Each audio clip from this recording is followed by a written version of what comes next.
Okay. Hello, everybody.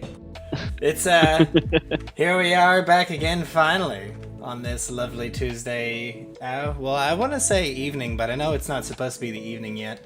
It's just the winter, so it gets hella dark at like 3. It is the evening for me. Yeah, it's the evening. Like after about 5 o'clock. That's when it hits evening. Fair. Yeah. Very well. So, good evening, everybody.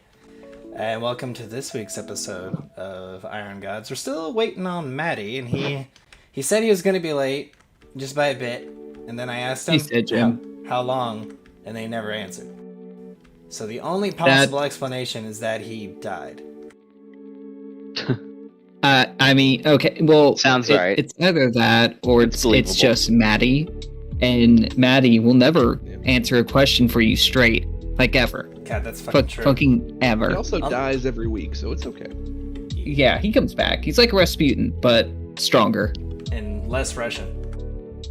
unfortunately. That we know of. We haven't found his passphrase yet. Yeah, that's true. It's true. I mean, I can't confirm or deny that those Mountain Dew bottles aren't filled with vodka. Sweet Jesus. Fucking Diet Mountain Dew bottles. Oh my god. It was years ago when he was still living with you all, but when I fucking walked into his room up when he lived in the Wizard Tower, and the wading through the bottles on the floor. Crazy. Sorry, the yeah. Wizard Tower? They all used to live in like a big old house, and there was a flight of stairs that went up to one specific room, and that room is where Maddie lived. So and the stairs had like a turn in it, so it kind of had the first bit of a spiral, I guess. Okay. So we made the joke that it was the Wizard Tower because it's Maddie. Okay. Yeah, he was up there doing all sorts of arcane fuckery. Yeah. God, who only knows what happened in that room. I know 2 things that happened in that room because I did both of them, but we'll leave that to another I discussion. forgot about that.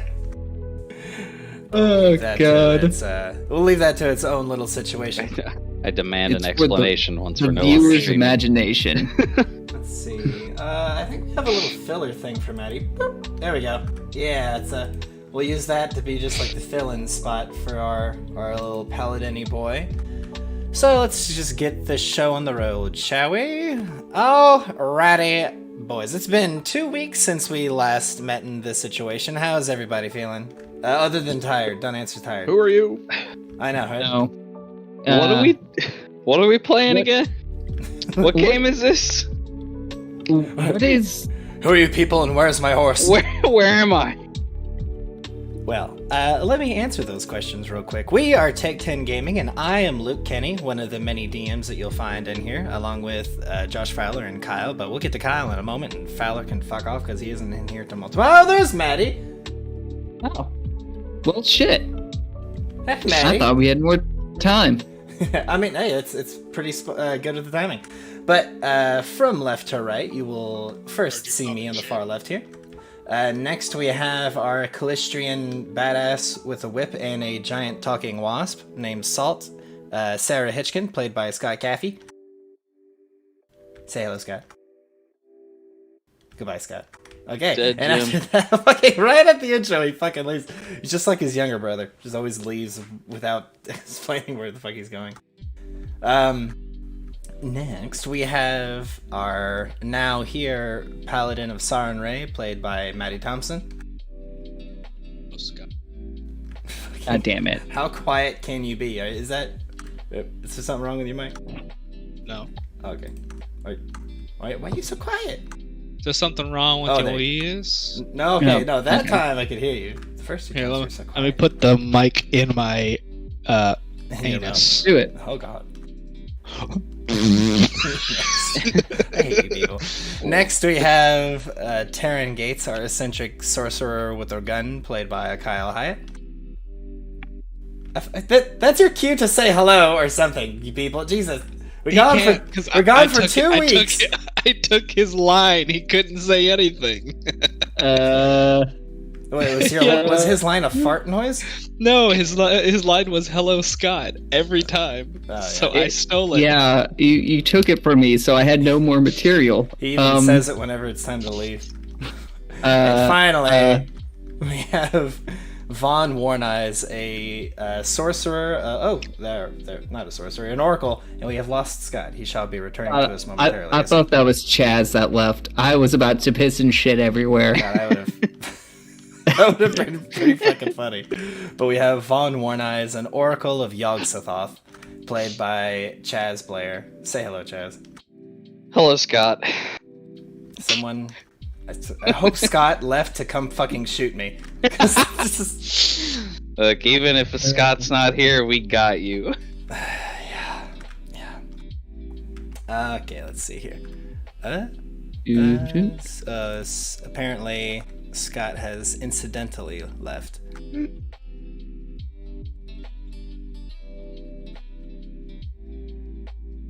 What's that supposed to mean?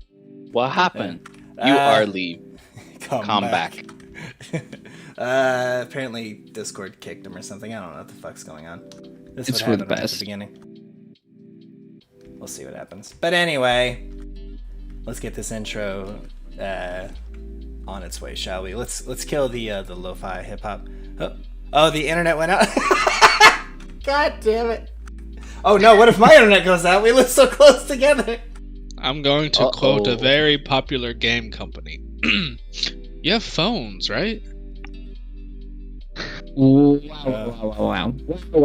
Damn it. Wow. Eventually, Sarah will be returning to us. Hopefully. We'll see what the fuck happens. But let's kill the lo-fi and get this on the road, shall we?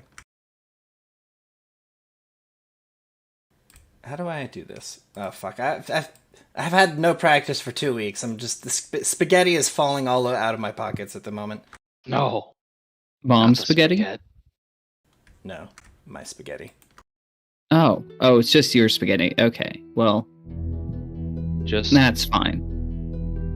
me, my giant Pokemon, Fucking... and my pockets full of spaghetti. I hate you people. The machine's sovereign Bastion has been destroyed.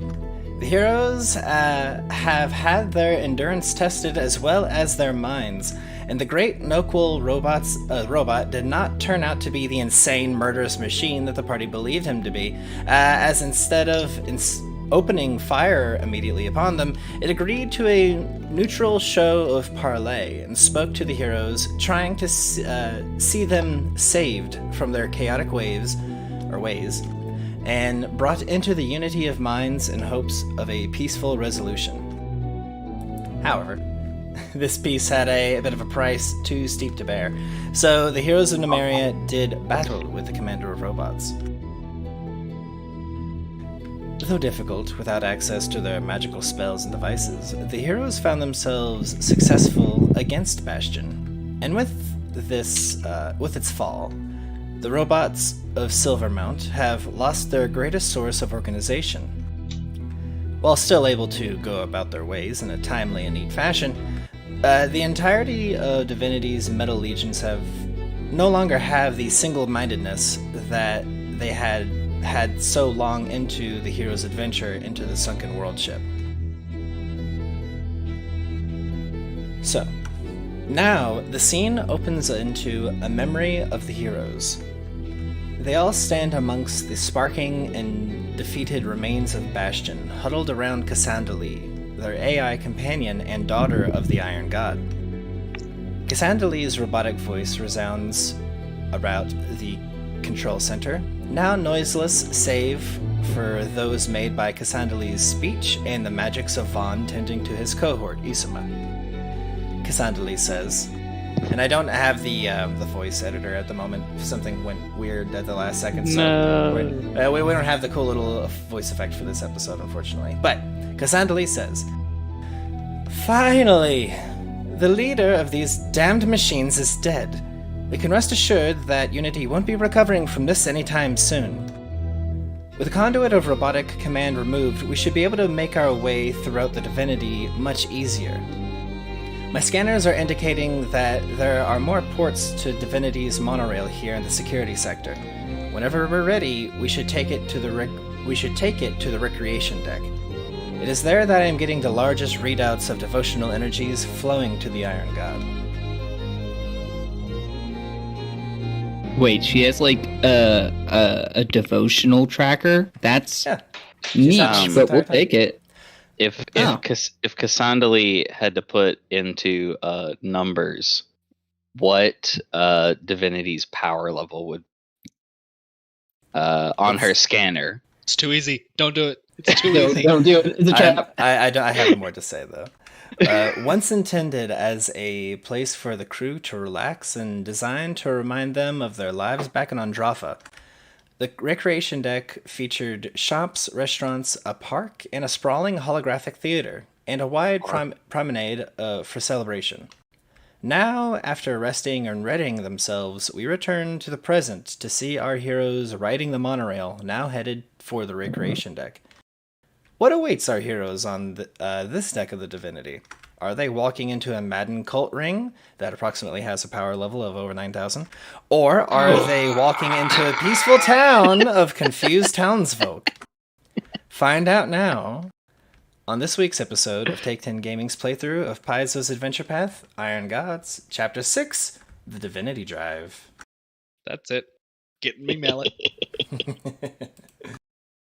Let me see. But I had to. I hope I didn't- we I run didn't say into it. some recreation on that deck.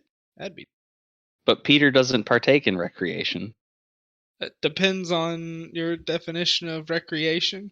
You know, Sarah most does. people. The greater the you better. know, most people consider recreation, things to pass the time, have fun, relax. Some people, like some heathens in this party, refer to it for some activities that Wait. should be behind curtains or doors. Wait, And then specifically, there are others who decide that recreation also represents, I don't know, profane amounts of drug use, which none of those are what recreation is.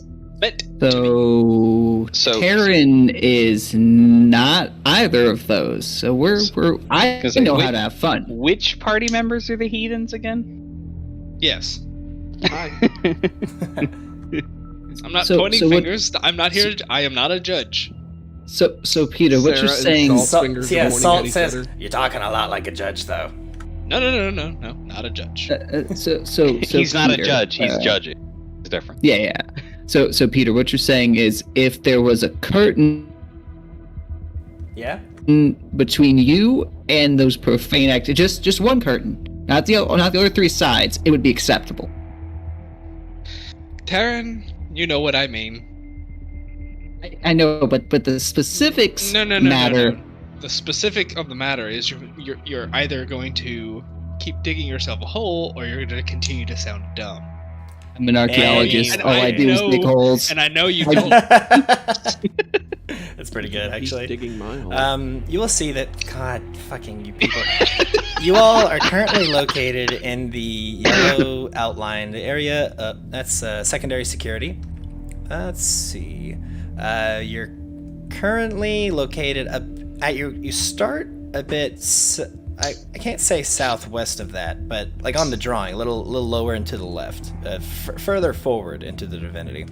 The monorail has you traveling to the recreation deck. It's if to read the line, it's not hollow. It's not like surrounded in a color. But on the way there, what would you all like to do to maybe prepare yourselves? As I've said before, this is currently happening some good time after your encounter with Bastion. So you've had time to rest and prepare your spells and all that. Oh, blessed. And you're all fully healed as well. Taryn I is shoot going myself in the to. face again. Oh, You what? said map. I've popped up the thingy for you. Can you not see it? No. Again. I'll try that again. So I think it's Maddie. The Gazetteer? So, so Taryn is going to take this time to annoy the living piss out of Isuma by going and asking her what different games that they have, and he's not gonna really ask a question. He's just gonna list off games, and when she stops answering him, he's just gonna keep going. Okay, so let's actually RP this one out. Oh no. Isama is standing just. So the way that the monorail thing is, it's a single platform that puts up a dome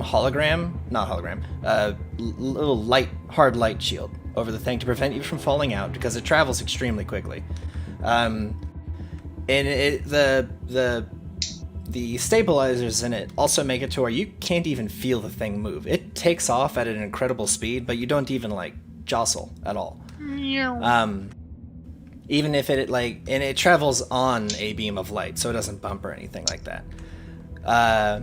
Isama this entire time has just been loading and unloading. Oh, click it and rip it, motherfucker. Okay. But she's just been loading, unloading, checking, and rechecking her multitude of rifles and her lightsaber she has, and the like. Sorry, She's I been forgot. rather quiet. My room is very echoey, remember? You're fine. It must not be a monster though, because he didn't say Doom was a good game. Hey, motherfucker. Doom is a great game. Let's not. We all agree he's being a troll. Okay, moving on. Those are fighting words, sir. I agree, but I'm able to not fucking bite at the fucking easy bait. Anyhow. It's Easy Chaz. bait oven. Doom is a good game though. What are you talking about? I said it was So do you good. want to RP this, or what? Oh, yeah. So Taryn waltzes up to her. He sits down, next to her, a couple seats over, and then kind of, scoots, and then looks, and then scoots a little bit. And then I get, right up next to Isama, hey, Isama. Isama, I got a question. It's really important. She gives you a rather dirty look, but just seems to be waiting to see what you'll say. So we're going to the recreation hall, right? Right. So, I think it's really important to know what kind of recreations take place in said hall. I was wondering if you guys had games or anything like that. It's for posterity. I'm trying to get all this, take it back to the museum so people can know the Androfan culture and blah, blah, blah, blah, blah, the important stuff. Do you guys have Quidditch? She just looks at you, You fucking won't, mate. and then she says, yeah, "No." okay, yeah, I figured Quidditch was a little bit of a far toss. How about arcane aerial hockey? Where you have the tables, you use magic, make the disc float, and then you hit them with pucks. And no, No. Foosball? Taryn, don't you have things to prepare with? I am a sorcerer, so no. I just kind of sleep it off, and then the magic comes. It's She kind of slaps at her legs, and as she gets to a taller standing position, as if because when you stand up rather quickly, and says, "Do you have anything actually important to ask me, or do you just intend on bothering me this entire time?"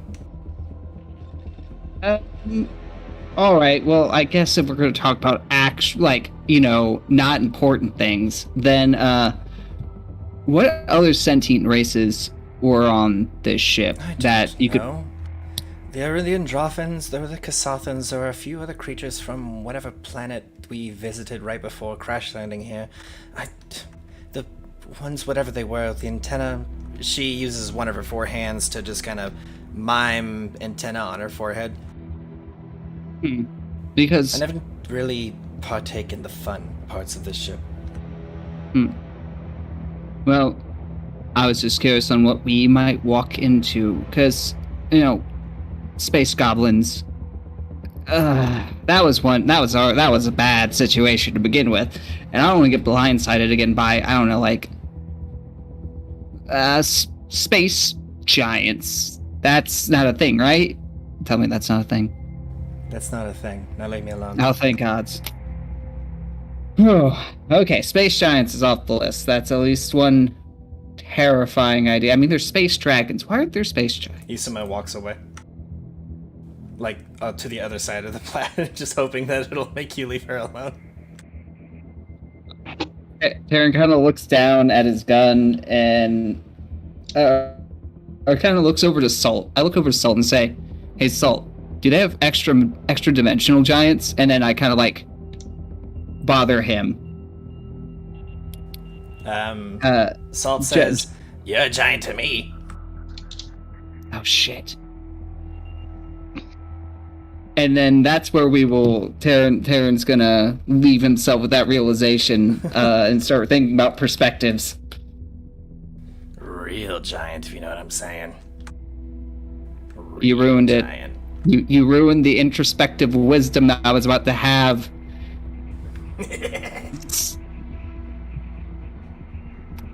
Anyone else want to have one last minute RP moment?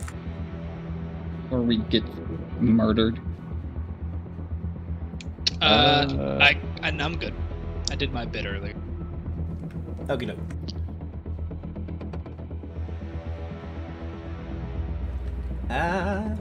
It is at this point that, let me make sure everything is prim and proper. The monorail will reach its destination.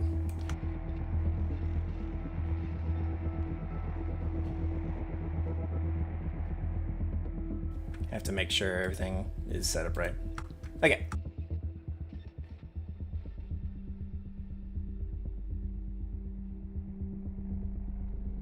Go ahead and scroll way on down.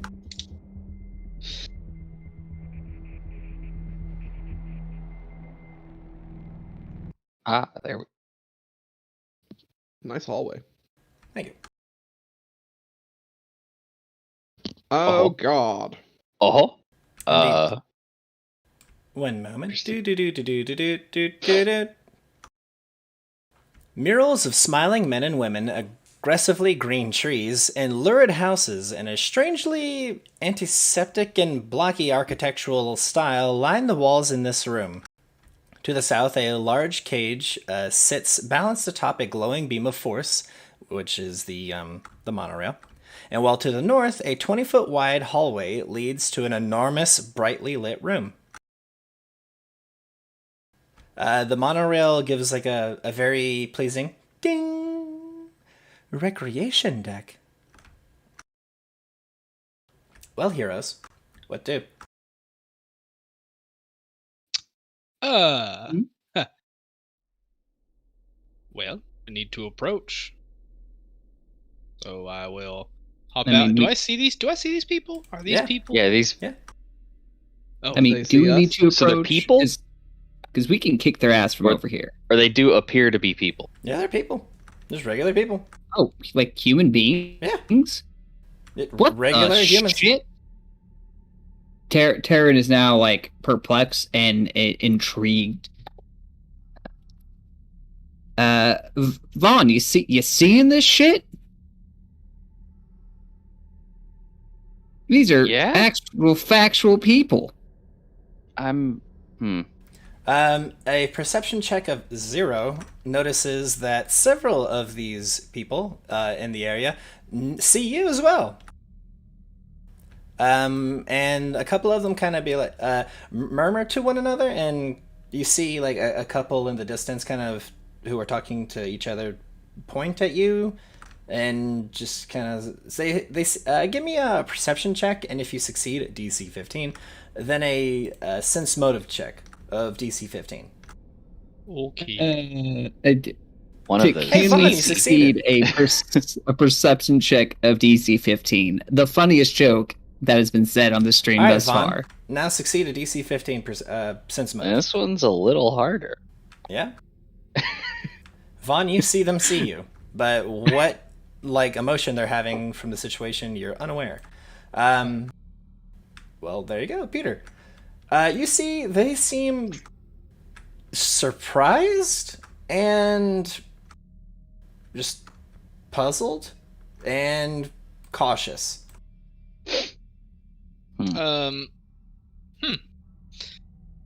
Okay.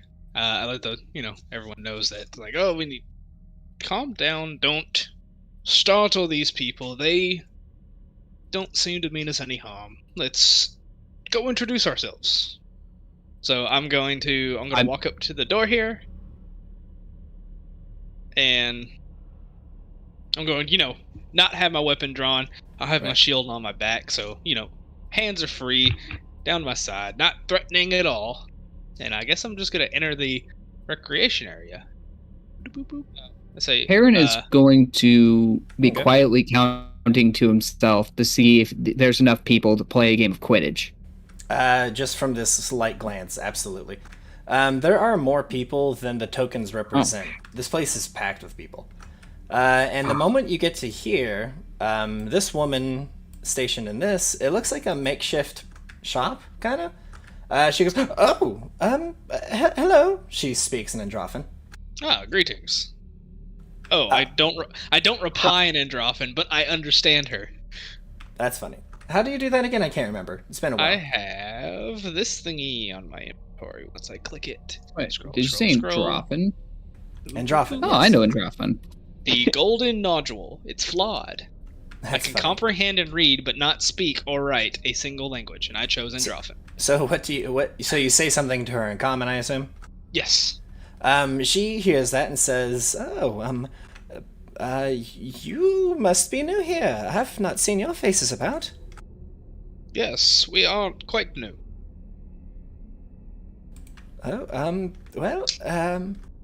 Welcome, I suppose. If you see anything here about in my shop or in the back area there, feel free to just ask about. I believe that I have the greatest prices around. So if I guess.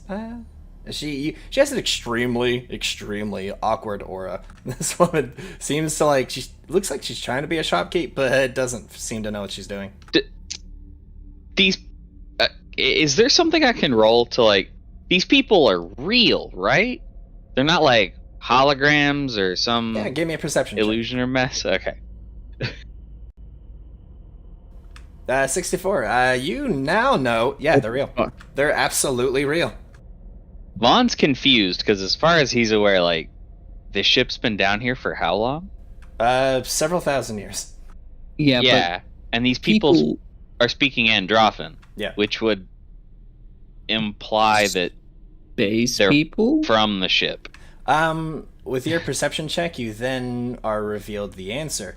You see light circuitry tattoos amongst her body. She's an android. Oh, she's an android. Okay, that makes a lot more sense. Vaughn's just kind of staring at this woman a little weirdly, and he's like, "Oh, I get it."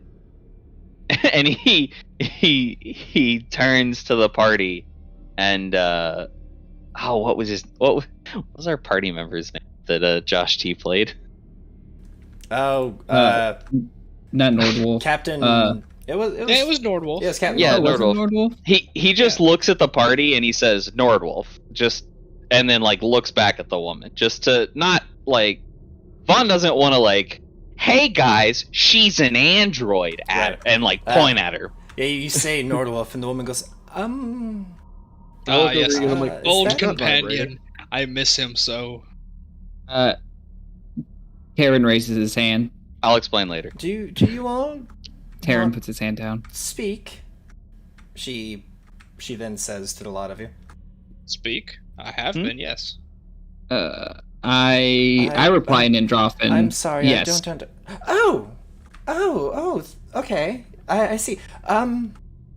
You, sir, might I know your name? To Taran. Oh, fuck. Okay, so the question is, Taran's running through his brain possibilities. We could tell them the name. Harry Potter. You're on this Quidditch kick. You might as well go whole hog. Please. I mean, what is J.K. Rowling gonna do? Cancel me out on Twitter? Fuck her. Yeah, I say Harry Potter. Well, okay. Henry Porter. She then goes on to continue. Well, as I said, I'm afraid I didn't see you back there. If you see anything you like, just feel free to ask. And as I said, the shop will open until the lights go down. But after that, you know the typical. Actually, I suppose and she just is kind of mumbling to herself. I say, thank you. and I did not catch your name. My name? Or designation, whichever you prefer. Oh, everyone here just calls me Shopkeep. Well, I will call you. I will call you Hagrid. Hagrid? Yes. Okay, you can do that, but you'll be the only one that does that. That's all that matters to me. I'm sorry. Are you with the Unity? Absolutely. This is where I have to roll a bluff check, isn't it? What's your basic bluff roll? Like, what's the bonus to the roll? Plus 26. She can't beat you. Excellent. That's not... Like, you didn't say it that non-believably, plus your bonus. She can't beat that. So, she just goes, I suppose is this just a simple quirk of yours that you've been assigned? Yes, Unity is... Quirk? Yes. Oh, well. May the blessings of the Iron God be upon you. I'll be back here, doing my thing. Quirk? Vaughn, go ahead. Vaughn turns to Shopkeep and Her name is Hagrid. asks, "Can you not understand him?" and points at Peter. You say that in Androvan? Yes. She goes, "Oh, I'm so sorry. I thought you didn't speak the language. I have not been able to understand a single word he has said." Pointing to Peter. She said quirk. What does that mean? It's a thing that like Taryn, having a personality. Vaughn then looks at grab me by the Peter. shoulders and shake you a little bit. It's like, I know what a quirk is, but why did she say it like that? Probably because she thinks we're also thinks we're probably androids. In common, Vaughn's like, she thinks we're androids. They can't understand common. Oh. Weird. Yeah, Hagrid's a weird one. Who? He's given her a dumb name for some reason. Mr. Worn Eyes, let's talk about your moniker. I didn't give that to myself. People called me that, and it stuck. Vaughn, no one gives themselves names except for the crudely vain and the unfortunate. I gave her a name. She kind of already had one. Not a great one, but... She had a title, a designation. I'm giving her something that she will carry with her till the end of her... Yeah? Days? You're assigning roles to Who things knows? you don't own. No, it's not a role. It's a name. Are you trying to free her from some kind of like house servitude by giving it a name? I mean, what am I supposed to do? Give her a sock? I don't know. Maybe some kind of wacky I take off shit you the would sock. end up doing. She probably With already that- has socks. With that, a bellowing and extremely cheerful voice fills the area as with its presence, every single person that you can see in this large area begins bowing or tipping their head or seeming to like hold a little trinket and praying into it or kissing it as this man walks towards the lot of you. Pop 'em. He says, "Welcome, new friends from the outer world. I am so happy to see that you finally made your way to us." Is he speaking common or Androfan? He Probably is in speaking common. Okay. Because at this point, I can't tell the difference. What is that man wearing? Is that a fucking hoodie? Have you ever seen The Love Guru? No. Let me see here. Here we go. With Michael Myers? Yeah. Yeah, it's The Love Deacon Guru. Hope. Oh. This is The Love Guru. Oh. That's an this man, amazing image. Yeah, I know, right? This man looks to the lot of you and says, "My name is Deacon Hope, and I am I guess you could say, leader of the people here, though leader is a bit too harsh of a term. I'm the Shepherd? the shepherd. Spokesperson? Yes, a spokesperson for sure. But I like the term shepherd. Yes, that is a very good one. I'm Hope. the people. I am the man who guides the flock, I suppose you could say, and brings them to our benevolent God Unity. Deacon Hope, the android pope. Nice. I'm not familiar with the term pope, but I suppose is that a leader of sorts? Yes, kind of like a religious leader leading I towards see. one divine deity, or one would say. Well, that would be quite fitting for a man of my station. Please come in, come in. We've come out from this drafty area. He leads the lot of you into a much larger area. Allow me to kind of pop this over to God, here. there's so many fucking androids. This is a rather large area, as I've said. And there are more people here than there are actual tokens. I just wanted to represent what it kind of looked like. Oh Yes. boy. I can't wait to cast Chain Lightning through all of this. I really hope you don't. Impossibly bright colors adorn this enormous chamber, which is lined in tidy cobblestones and decorated to appear like an outdoor town square. Brilliant red and blue bunting and colorful tapestries are draped from balconies and walkways overhead, filling in whatever spots the leafy vines leave bare. Shops line the promenade on every side, and in front of the shops sits rows of small tables, chairs, and parasols.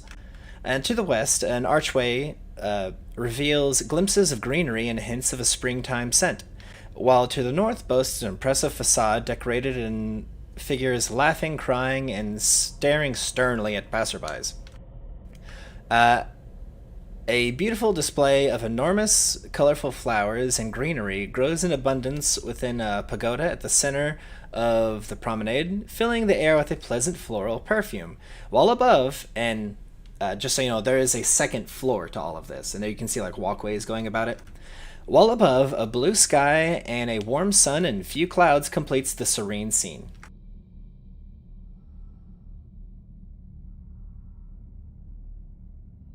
Huh. Huh. Alright, I'm glad we had the same reaction to that. Is there like a metal ceiling over all this, or is there like a hologram projector? There in this is like room? a second floor you can see, as I said, like the raftways and such, and then above that you see like an actual sky. Okay, so there's got to be some sort of hologram projector, I would assume. Mhm.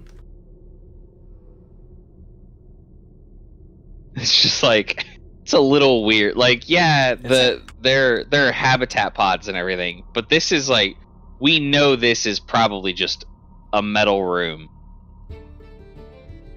that looks like some sort of Renaissance fair. And it's populated by androids.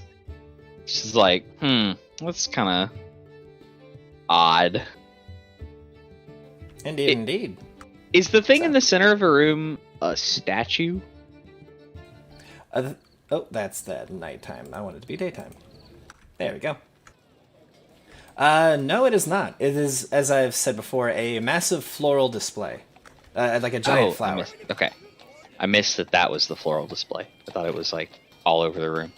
Yeah, it is all over the room, but it all seems to be coming from the massive thing in the center here. Oh, okay, gotcha. This big tree plant thing.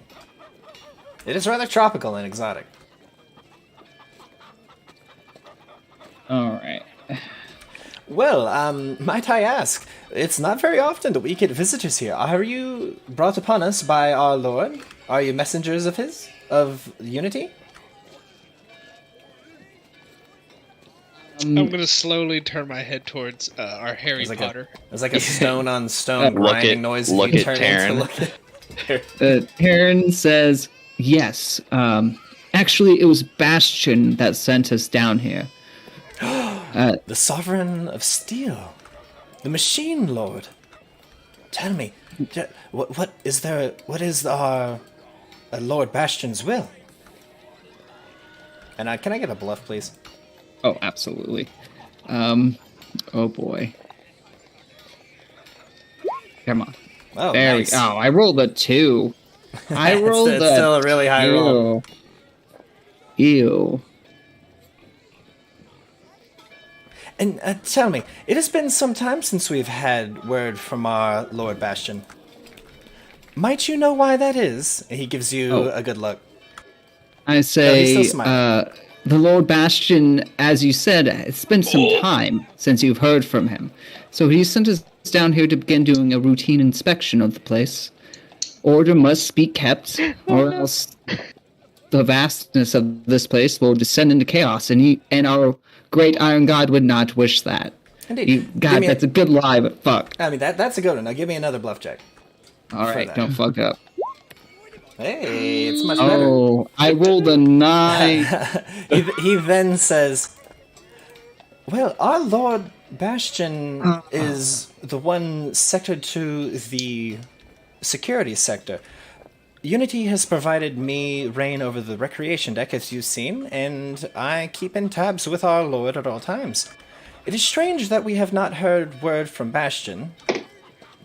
So, if I'm not to be mistaken, it would seem that the monorail you took came from the security sector. Has communications been brought down? Is that why he's had to brought people I've never met before? Taryn says, yes, we did come directly from the security center to here. We were told to inspect and report. I see. Well, we are very happy to have you here. Tell me, what are you here to report on? As you said, it's been some time, so Bastion just wanted information regarding the ongoings here, see if there's any security breaches. Apparently, there has been some activity in the upper decks that have caused questions to be raised. Ah, I see. You speak, of course, about the Night Ripper. And when he says that, the whole room kind of gives like a Night Ripper, like that kind of sound. Everyone seems very clearly shaken, even by the mention of its name. What the hell is a Night Ripper? I say, since this is the first time that we are hearing of this specifically, then that would probably be the cause of our inquiry. Indeed. Is that all you are here for? Yes. Give me a bluff check. Okay. I gotta roll the dice. Maddie, kiss your computer. Give me good luck. Kiss your mic. Oh, thank you, BB. You fucked it. What? He says, he looks to the lot of you and says, well then, as I am only the leader of the recreation deck and you are apparently brought on by Lord Bastion himself, it would be very unquaint of me to deny you your duty. So, please do have a look around. If you require me, simply ask. I can be found anywhere that trouble is had and help is needed here on the deck. Hey, And then he Mr. walks away. Is there any way that anything that I can roll to see if he knew that I was lying? His tone kind of tells you that. If you want to give me a perception or a sense motive check, you can. I'm just gonna go off the tone because my sense motive is what you call big poo poo garbage. Yeah. When upon you saying something and then him kind of just looking looking at you like what, like that, you can kind of tell he doesn't believe you. So I say, that went well. You now, can I get a perception check from the party now? Ooh. Yeah. I Yeah. say, You feel a lot of eyes on you at the moment, and I'm like, everyone. As you look around, everyone is like, the reaction time makes it to where they look away as you're looking, but you can tell that everyone is fucking looking at you in here. Taryn says, team, And group huddle. Vaughn, there's something else. Can I get a caster level check from you? Oh lord. Oh, dick. That's scary. Sure. Oh, god damn it. God damn it to hell. Oh, Oh, Okay. no. So you get a vision, but it doesn't come to you clearly. Your spidey senses tingle for a moment, and it's in these moments where you realize it's coming. You just better be ready for it, and you weren't ready for it. All of a sudden, for you and you alone, the sounds of the small city in here go silent, and all you see is black, then flashes of blood red, and then screams and the revving of a chainsaw.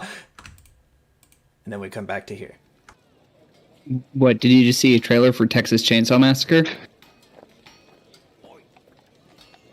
Vaughn, Damn, that was What funny. do? Vaughn, after having this vision, is going to say to the party to I think we should be on guard. I didn't get anything clear. As but you say that, you look to your party. You're kind of like saying, first you say it, just who you're near. You like kind of start with Peter because you've been kind of like going back and forth with him. Then you say that the rest is Sarah. Then you get to Taryn. And then when you look at Isama, there is a gigantic slash through her torso. She is like almost been cut in half. And then you blink, and Isama's like, "What?" And she's fine again. Hey, Vaughn. Hey, Vaughn. Can we have a group huddle real quick? Can we just get in the huddle? I got something to say. You can. Last time something like this happened, Isama gave you like a "Vaughn, are you okay?" kind of thing, but she just looks at you and goes, "What?" getting those fun premonition vision things again. Oh, are they really fun? Asks Salt, the wasp familiar. Probably not. I don't know that it's. Fawn's like, I don't know that it's all bad.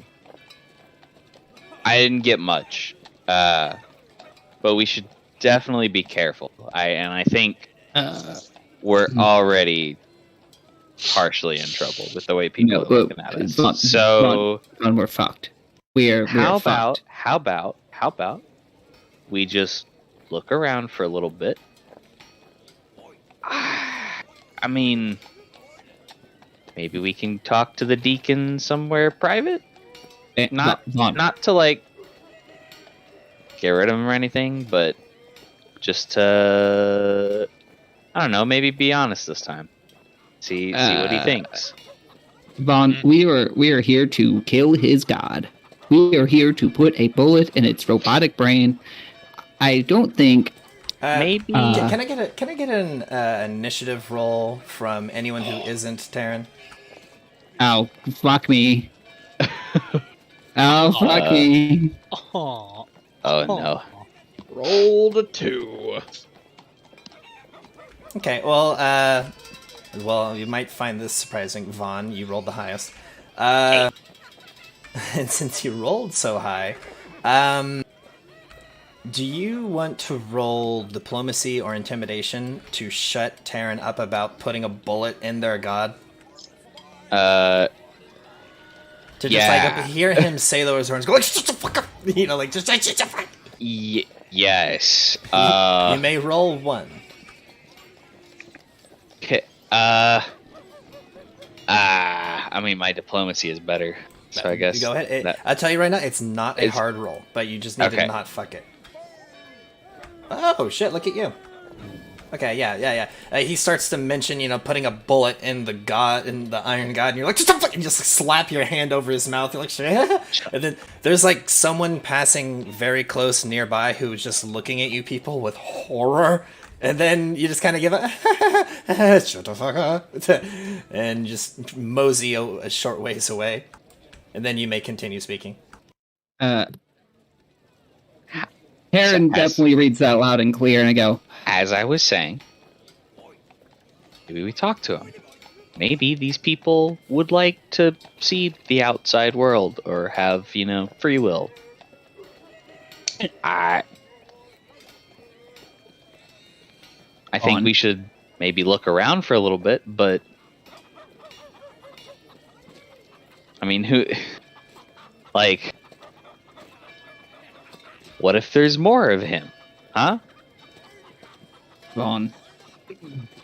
And I get real close to whisper. We don't know the capabilities of all these people in here. I say, Vaughn, this man is in direct contact with Unity, so he's probably one of the higher ups that we gotta deal with. Taryn. They're androids. They're part robot. That probably makes them a lot easier to brainwash. Oh, yeah. No. Like, civilians? Chill. The man that definitely knew I was lying, he's probably gonna try to murder us. He's probably calling for robots right now.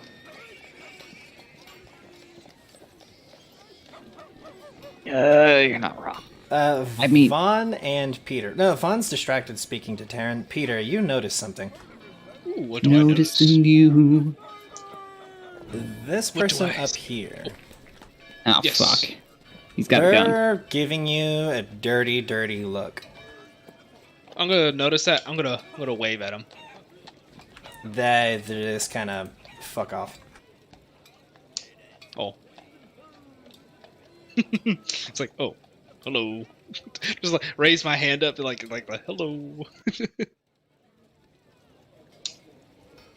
Can I get a sense motive from you, Peter? From me? Okay. Yes, sir.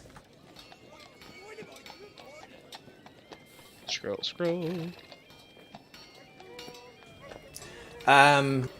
That one person seemed different from everyone. You've been here for quite a while. In game, you've actually been here for maybe about half an hour, which actually, in real life, is actually how much time you've been spending here. But you all have noticed, especially Peter, who has the best sense. I think you have the best sense motive, or is it Taryn? I forget. Oh, it's not me. It's me. It's you? I've got It's Peter. You've just 10? noticed everyone in here kind of has a very... not... more robotic than average humans, because they are androids, but like they have life and soul and purpose, but that's just so weak. Like they have so little of their own ambition. They just seem to be literally going about the motions. You can tell everyone in here is just doing exactly what they're told, but they're just doing it. Yeah. I want to feel that like guy I'm was going different. around the crowd trying to listen. find people to talk with, but Yeah, a thing. That guy was different. He seemed to not mesh with the crowd. And you wanted to kind of go about the crowd and do what now? that's what I was saying. Like they're talking about plan stuff, and I'm trying to maybe like find one of these androids that knows common, so I can have a conversation with them. But none of them understand me, so I'm just like, "Hello, but can you understand me?" And they're just like, "What?" Yeah, there's a lot of I that. understand. And then I guess that's when I noticed that guy, and can I kind of like I wave at him, he kind of walks away, and kind of like eye him and see where he goes. Yeah. You want to like kind of follow him for a bit, or you just want to like try and look, because this place is, like I said, it's pretty fucking packed in here, so you'll just lose him in the crowd unless you follow him. No, I don't want to follow him. That'd be too suspicious. Yeah, in that case, he literally he just kind of Assassin's Creed style just shoulders through the crowd a little bit and is gone.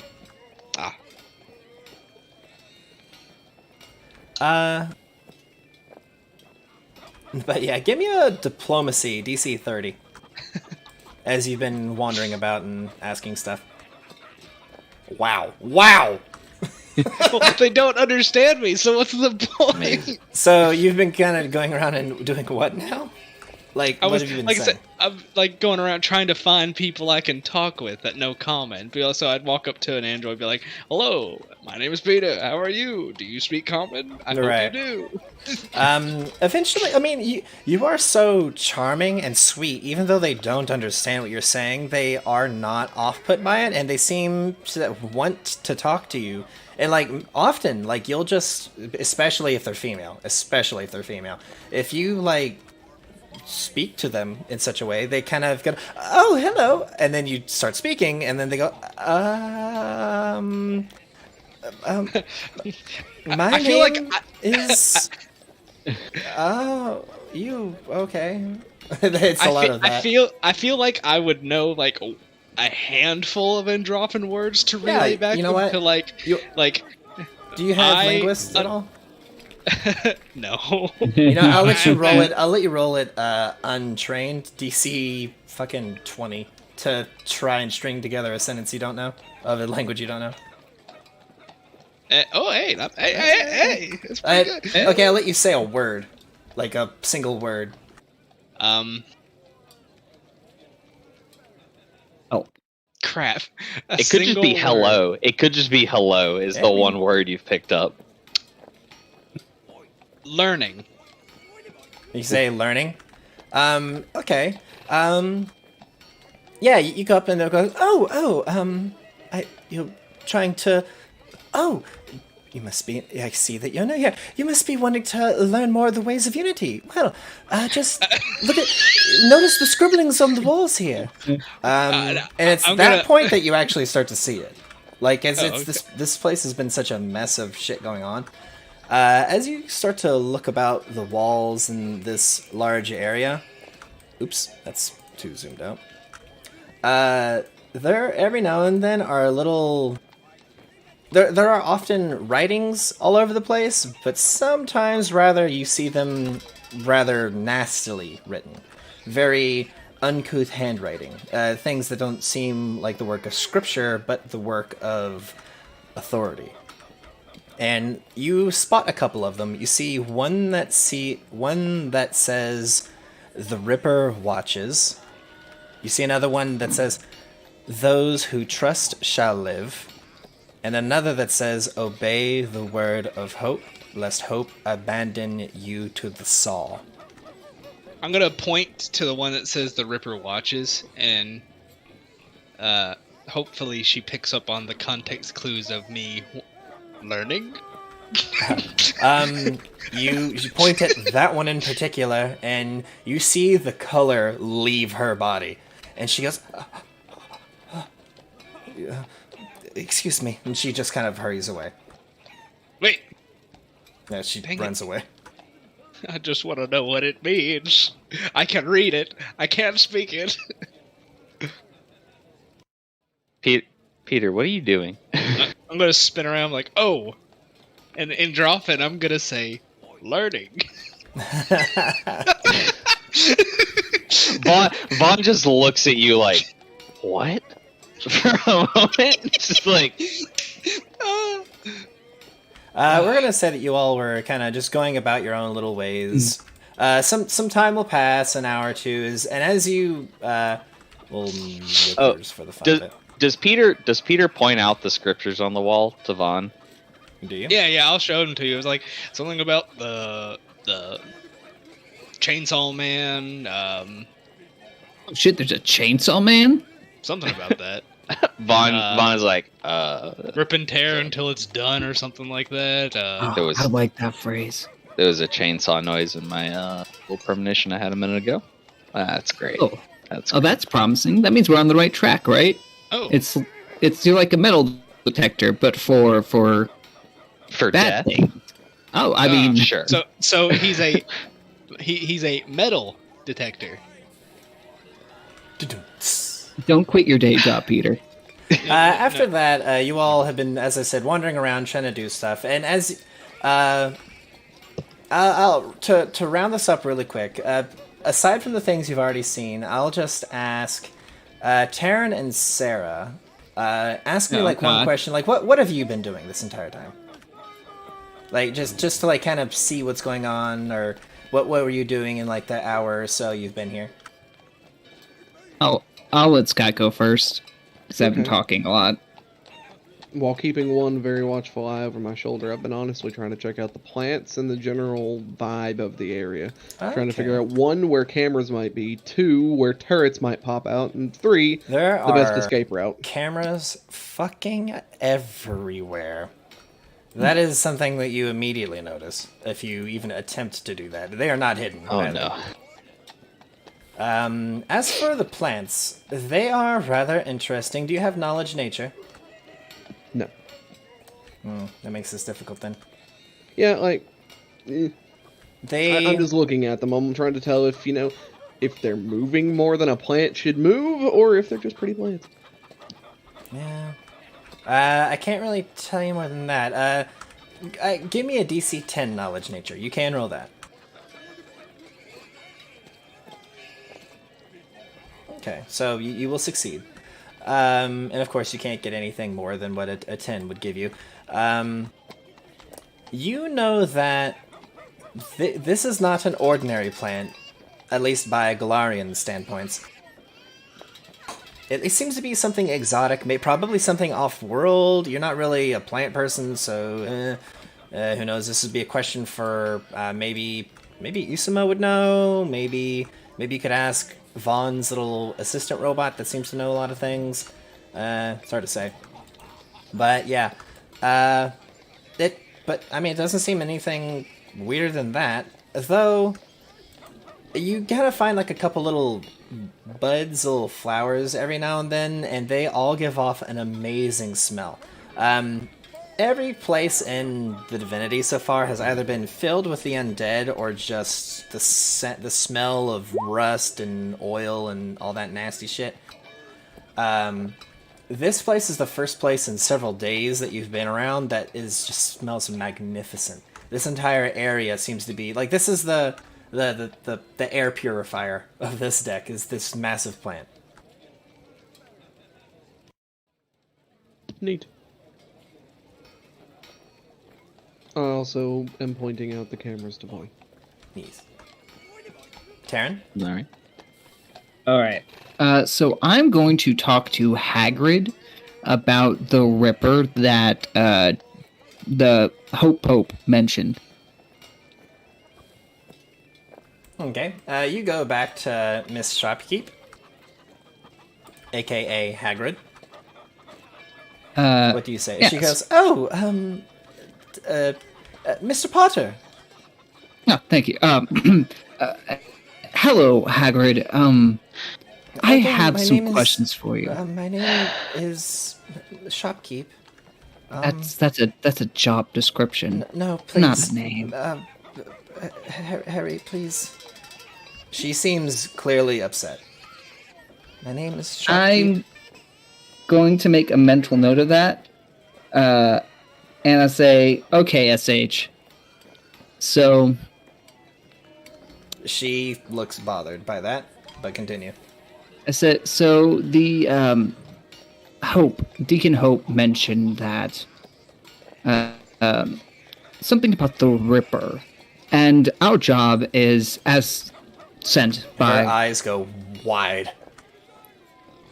I say, as investigators and enforcers sent by Bastion to assess the security of this place, I need all the information that I can get. And you seem like a good and holy and devout person. Give me a diplomacy check. DC 20. All right. Boo. You There succeed. you go. She goes, I am holy, I am devoted. I have given everything I am and have to the Iron God. Okay.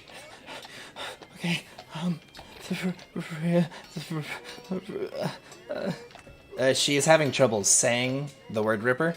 But say- right as she gets halfway through the word, she goes, Rip. You hear another voice go, "Is everything alright in here?" I say another man has fucking appeared behind you, Taryn. You didn't hear him come in or even step up behind you. I turn to him and I say, "Yes, citizen, I am just asking shopkeep some questions. I will, as of right now, it is none of your concern. We have got, orders to carry out. If you'll excuse Can I us." get a perception check from you, Taryn? Oh, fuck. My perception is not terrible.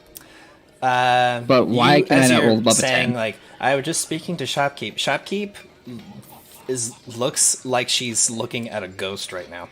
With fucking this guy, she is just... Her eyes are sunk. There's sweat falling from her. She's looking at this. It's like this guy has a gun to her head, but he just has like a perfectly like, hey, what's going on? Like nothing is wrong kind of expression. She is frozen, except for the shaking. Right back. I look to her, and I look to this man, and I say, "Sir, you are... what business do you have with me?"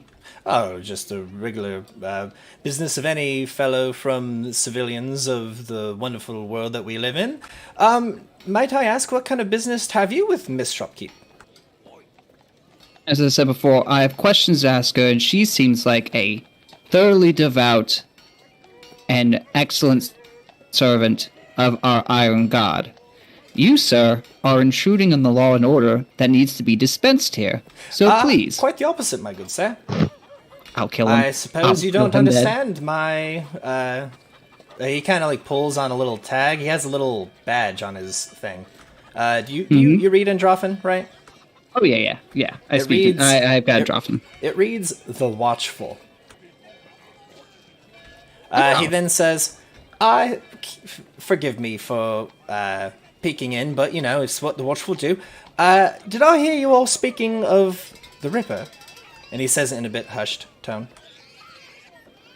Miss Shopkeep, you weren't speaking of the Ripper, were you? She doesn't even move. Oh.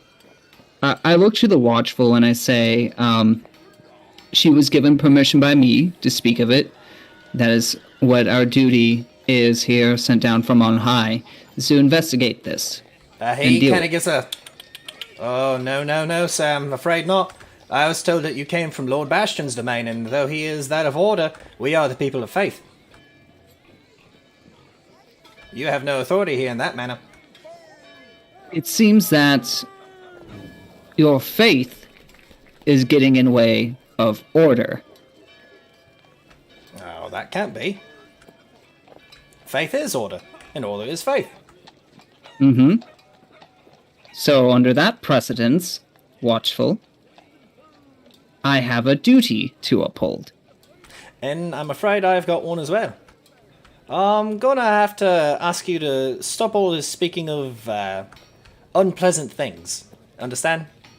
I don't want there to be a problem. And he kind of like leans over and looks at Miss Shopkeep. I look to Shopkeep and I say, I apologize to have bothered you. Please, right this way. And I'm going to, I guess, then ask Watchful about these unpleasant things, since he's being such a little bitch. Yeah, you and he will kind of like step out of the shop area. And he'll say, oh, I can't be speaking about that. It goes against code. Just know. He leans in and says, Mr. Potter. And when he looks at you and says that, give me a sense motive. I forgot you said your name was Harry. He doesn't hide it. He knows you're full of shit with that name. He looks at you with a sly kind of face. Oh no, you might do well to not do it as well. In Farewell my for now, mind, though. And he gives you a pat on the shoulder and leaves. in my mind, I've marked him to be the first one that I'm going to murder. Chaotic good, ladies and gentlemen. Look. This man is obviously an oppressor of the worst extremes. He's over here intimidating this poor shopkeep woman. I have killed slavers for less, as we have well seen. Why don't To be you fair, ask you're him? also intimidating the shopkeep. No. Yeah, I was coalescing information. Here's the difference. I wasn't holding a gun to her head. I was just... You could have asked him who you can ask about that stuff. Oh, he's going to direct me to Deacon Dick Butt. Well, And Deacon Dick Butt. Let's go talk to Deacon Dickbutt. It's Deacon Hope, the android pope. We gotta go speak with him. yeah, Speaking of I him. go back to the party and I kind of relate to them what happened. I'm like, I say, yeah, it seems that this Deacon has everyone pretty shut lip about this Reaper fella. To the point of his enforcers are actively intimidating and mingling amongst the crowd. I smell oppression. I think it's more of a... Well, maybe. But it seems to be more of the... Don't Like- talk about it, because it's not It nice. seems like slavery with extra steps. Yeah, but I wouldn't push it that far. You know how I feel about slavery, Yes, especially with the Deacon extra Hope. steps. Deacon Hope overbearing, returns to the party. eccentric, and uncontrollable. Oh, shit. It's the And he Dick was all Pope. train of thought. He in a sense. returns to the party with 2 members of the Watchful in tow. I'm gonna turn around and go, Deacon! Good to see you back. Well, my friends, and how has the looking about done? I am sure that you've not found even a penny out of place here. Oh, you would be 100% correct. We've But intermingled with... I was agreeing with him, Taryn. no, he said he wouldn't find a penny out of place. Yes. Taryn, shut up. Anyway, Oh, yes, we've mingled with the congregation you have here. Some quite nice fellows. And we've kind of got a grasp on the, I guess what you could say, the do's and don'ts. I see. Yeah. I've got 2. We've noticed the tags, watchers with you. Oh, yes, they've been accompanying me. We're making our rounds as we do. Of course. Boys, and he turns around and looks at them, and they all give a very deep and polite bow to the lot of you. I'll bow back. Aaron does not. The one you've made a target of, Taryn, is not amongst them. Is the one to the right of that guy the one I spotted earlier? No, he just has the same token. Ooh. Spoopy. Anyway. Is there anything we can help you with? Well, no, I've got everything under control, but I do have a question for you all.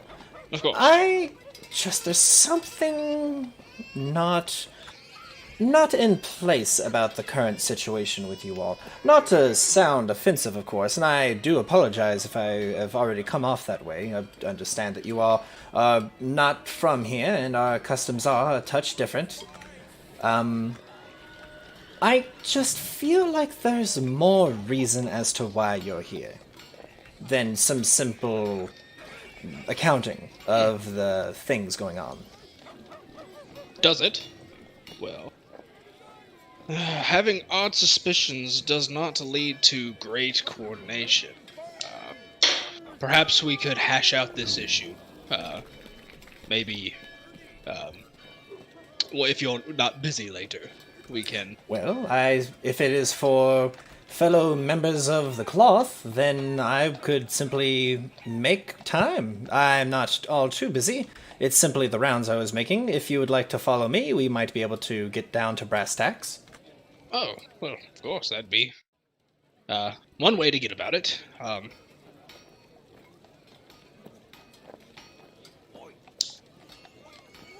Do you all wish to go with him, or do you want to keep speaking? Taryn's like, oh, yes, absolutely, please. I mean, normally we wouldn't impose like this, but we do wish to speak somewhere a bit more private, because there's some delicate conversation to be had. I see. Well, Yeah. if it is delicate conversation, then I suppose we will need a delicate place to do it in. If you would follow me, do you wish to follow him? Yes, Sure. I do. This man's a Yeah. good fellow. In that case, I'm going Oh, I to cannot move wait everyone. to fucking kill him. Please don't. No senseless murder this time. This isn't senseless. This This is justice. This is justice. This is why Kyle usually plays paladins. This is why I normally play Kyle Paladin. should usually play chaotic evil things, but sometimes masks him as chaotic good. Look. Good and evil are both sides of the same coin. Yes, but one of them murders Alright, people hang for on, fun. hang on. Philosophy later. RP now. He enters the area, and the shopkeep here starts to go into, oh, welcome to Mistrum's Southeast Shopkeep. I am Mr. Shopkeep. It's like a fucking Deacon Hope and the two Watchful walking with him, and you just see him kind of, I've not, and then he sees U6 walking, and he's like, Deacon Hope looks at him with a very big, broad smile and says, leave us. And he sprints out of this room. He fucking flies out of this room. You hear Crush 40 playing as he run to the runs. door. He gets close to the door and just dives out of it. He jumps out his After own he window. leaves, I'm gonna look at Deacon Hope and say, have you told them not to talk with us? Oh, no. They are just simply untrusting of outsiders. We don't actually get any visitors unless they're from the Technic League. And I don't see any iconography on you. He waves a hand in front of this wall, and it opens up, and you all walk through it. Oh, And then it nice. closes into a solid wall again. As he makes the comment about the Technic League, Vaughn's going to say, yeah, I'm actually from them. I just don't wear the iconography because it scares people. Give me a bluff check. Oh god. But is he bluffing? No, I'm He's not. You're not. I'm not. You're not. It's not a complete lie. But Never you're not, exactly. you're not with, like, you're saying that as if you are with the thing. So, you know what? Since it isn't a complete lie, I tell you what, I'll give you a +6 to the roll. That boy's an honorary registered member in the Technic I League am of a member Numeria. of His Technic name. League. I never technically left. I was Yeah? not lying. Yeah? You're gonna give me that bluff check? Ah, god, it's not good. Being part of the Technic League, it's like being a Mormon. You can't leave. You're inactive. He Exactly. doesn't believe you. But it's not a lie. He doesn't react. He just keeps smiling and walks to here. This area is large and barren. In charge. There's Oh. not really anything in here that you can see other than a single door. Perfect fight room. Suspicious. He then has a big happy smile. He kind of lifts up on his toes, hands behind his back. The two fellows behind him have this kind of it's all about business expression. Yeah. So he says, "Well, what would you like to speak about?" First, I'd like to get rid of the elephant in the room. Back there with your congregation. I assume it is part of the code and law to not speak about certain things, correct? Yes, you speak about the Ripper. Yes, that is one concern we've had.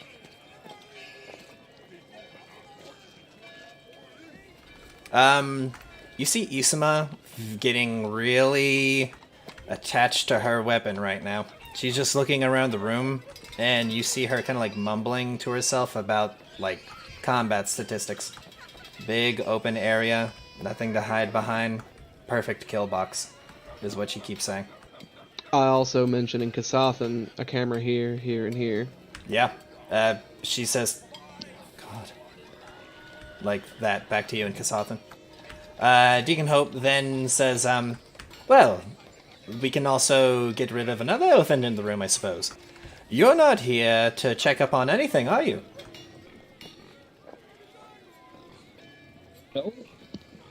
Well, We are. kind of. I mean, yeah, like, we are, but not the way that we said we were. I mean, Yes. I assume there was truth in what you said, and the best lies always have truth amongst them.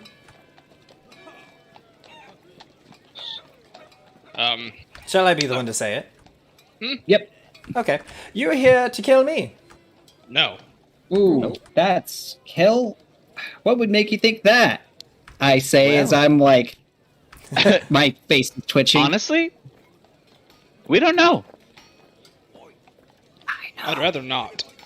I don't like to kill people. That's a lie, you motherfucker. Killing people's kind of fun. He says, but not Do necessary. you worship unity?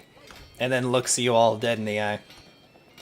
I just point Aaron, at the floating wasp. You know we don't. Taryn does like the he like clenched teeth and the air suck, just a. Did you kill Bastion? Everyone can answer no except for Vaughn.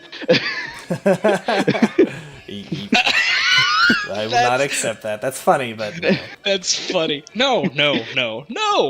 Zip. It just like looks at the floor. Kicks the ground a little bit. Maybe a little. Does the Luigi? Does the Luigi taunt? Just kind of pushes his two index fingers together. Yeah, what did I I mean- say? I mean, he knows. We know. He, she, we knows. I'll say Yes. yes. Yes, we killed Bastion. I see. But I personally, and I look at the party, would hate for more bloodshed. Your people obviously need you. Oh, they won't be losing me. Obviously. He needs to kill us, you dick gods. I'm Damn getting it. getting his pretense, but I'm trying to at least settle it casually. Yeah, I'm Yes, gonna that raise is my rather hand. cavalier of you. I will give you that, Sarah. And But I'd like. may I ask real quick, what religious ownership do you all belong to? That large insect, I'm assuming, isn't from an off-world. I've heard it speak a time or two. It is a summoned of your deity? I'm unfamiliar with its source. Yes. And that symbol on your shield, he points to the like display on your armor, Peter. Mhm. What is that? It seems very different, as the two of you have nothing in common at all. No, we are of different beliefs. I see. Every one of us here is different beliefs. Blasphemous, then, boys. He turns and looks at the two behind you, and they not only shed the robes that they are wearing, but their faces change as well. Oh god, they're naked. I'm gonna raise one of my hands and say, Deacon, please, must it come to this? Of course. Aaron cocks his You gun. are blasphemous. And he gives up. And this will be your last act against our god. He reveals. Let me show what these. Aaron lovely cocks his people- gun with lethal intent. He reveals Aaron pumps his shotgun. Shame. these people, Oh, the watchful. this is Cloaked in shadow, and every curve and sculpted muscle of the creature suggests some new grasping of pleasure or titillating torture. You recognize a chitin. Aha. Figured as much. Can I have you all Ah. select your characters and roll initiative? Ooh, I got good when it matters. Vaughn's just. I'm very familiar with Kai. 31.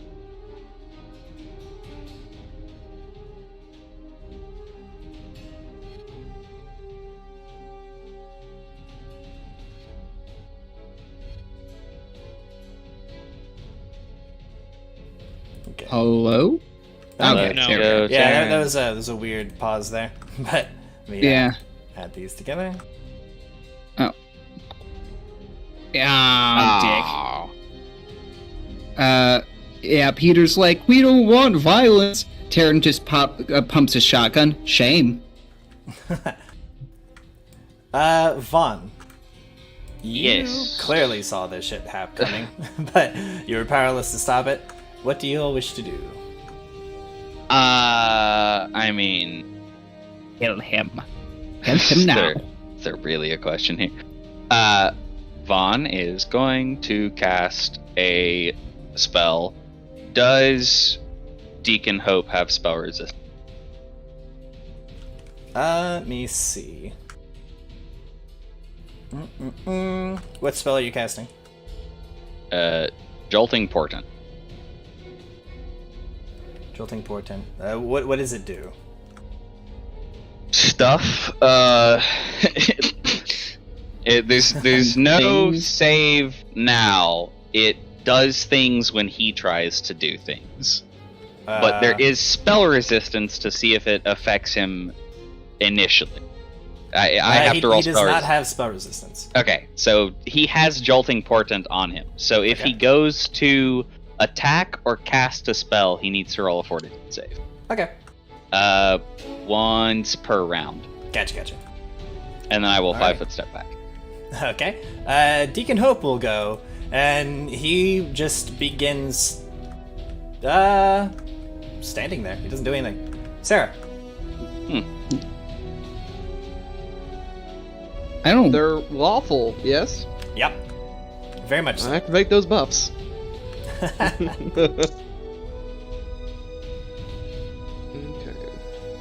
Okay. Weird that he just stood there. It is weird that he just stood there. So if that's the case, I'm going to cast not that. Oh, this is salt. 1 second.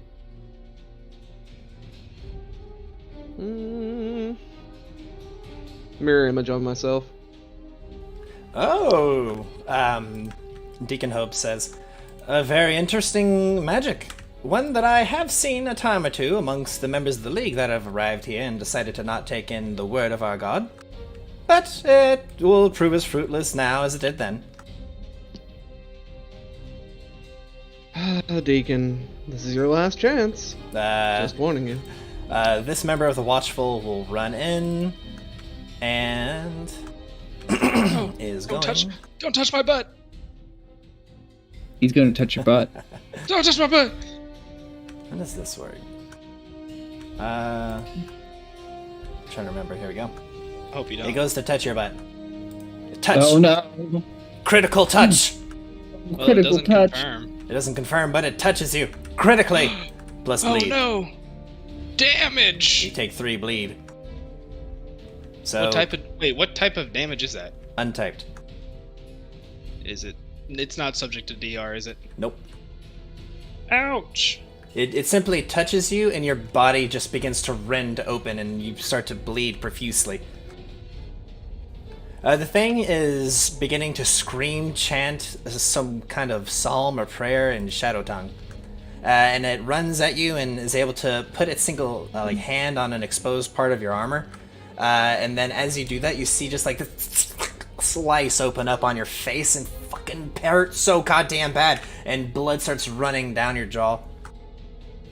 Isama? Did you say speak in shadow? In shadow tongue? Yeah. Do you speak that? No. I just wanted to go on record to validate Terran's wanton bloodlust against these things. Yep. Hey, man. The abyss speaks. Yeah. No. These shadow tongue, Maddie. These are fucking the. Titans. I swear to God, if I have to see any more nipple pierced demons, I'm gonna scream. There's no nipple Don't turn piercing around. You here. look at Vaughn every day. I know. If I have to see more. Isama is going to fire a volley into Deacon Hope, and they all pass straight through him. Like, he shoots them and he goes, oh, I suppose this is a better time than now to reveal my fun little secret to the lot of you. I am not living. Not in the way you all anyway are. Oh, well, not for long anyhow.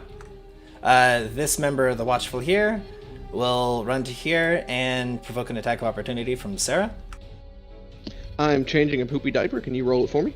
That was gross. Okay. Let's see here. Scott, don't tell him your hobbies. Hashtag just father thing. Just Dance 3. I hate you sometimes. That was most times actually now. That's fair. Okay, here we go. Mono whip. Yeah. That's gonna hurt. Oh. Oh my god. She runs to you, screaming with her arms wide, attempting to rent your flesh in the same way she did to Peter. But as she runs in, you rent her to the ground as a sloppy puddle of mess. Into a proverbial poopy diaper of meat. Nasty. Taryn, your turn. Knowing that I can't kill this boy, Deacon Dickbutt, I'm going to take my anger out on his poor acolyte. I am going to cast... Where am I specifically? Okay. I'm going to go 5, 10, 15, 20. We're going to go like that. Yeah. We're going to cast a lightning bolt. Cool. Because fuck them. Let's see. Any resistances? Nope. Okay. Let me give you a reflex. Ha. Uh-oh. Oh. Fuck them. Yeah. You fry. The watchful just gets struck by it. Goes,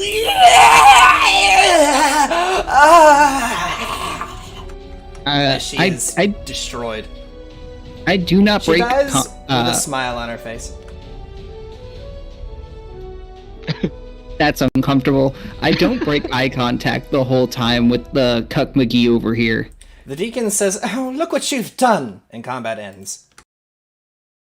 I'll get you, bitch. He just keeps standing there, though. Peter, you continue to take bleed damage. You have one turn to just stop it, though, if you wish.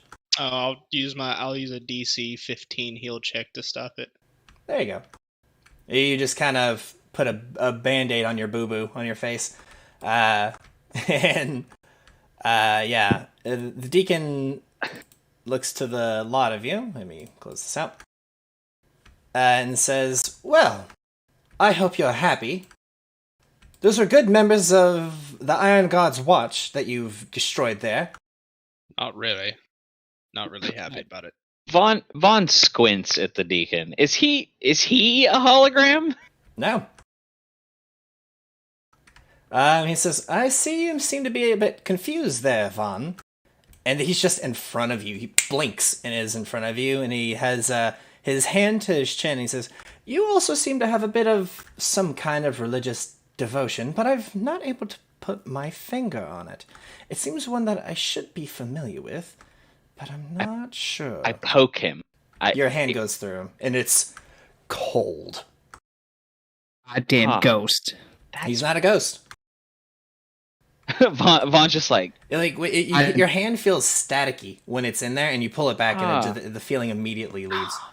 He's a robo ghost. God damn it. No, not that either. He's an android Have you all not ghost? familiar with Nemavor? No. what knowledge check would that be? Yeah. Knowledge type. planes and significant. Yeah, it's going to be probably. a DC 30 planes. Can't hit it. Roll it for me and Salt.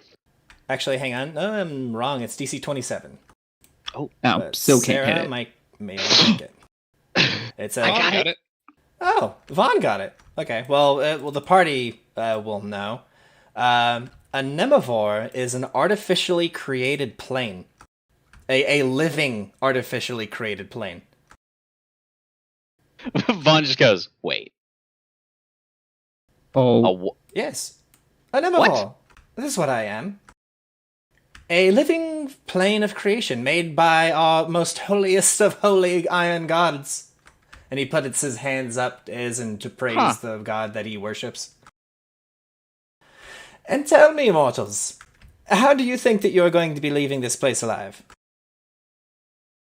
Especially if you're unable to kill me." Like we said, I've learned we'd rather anything. not have to kill you. There's a will, there's a way. Well, I suppose I should say good luck. And good luck at getting out of here. So long!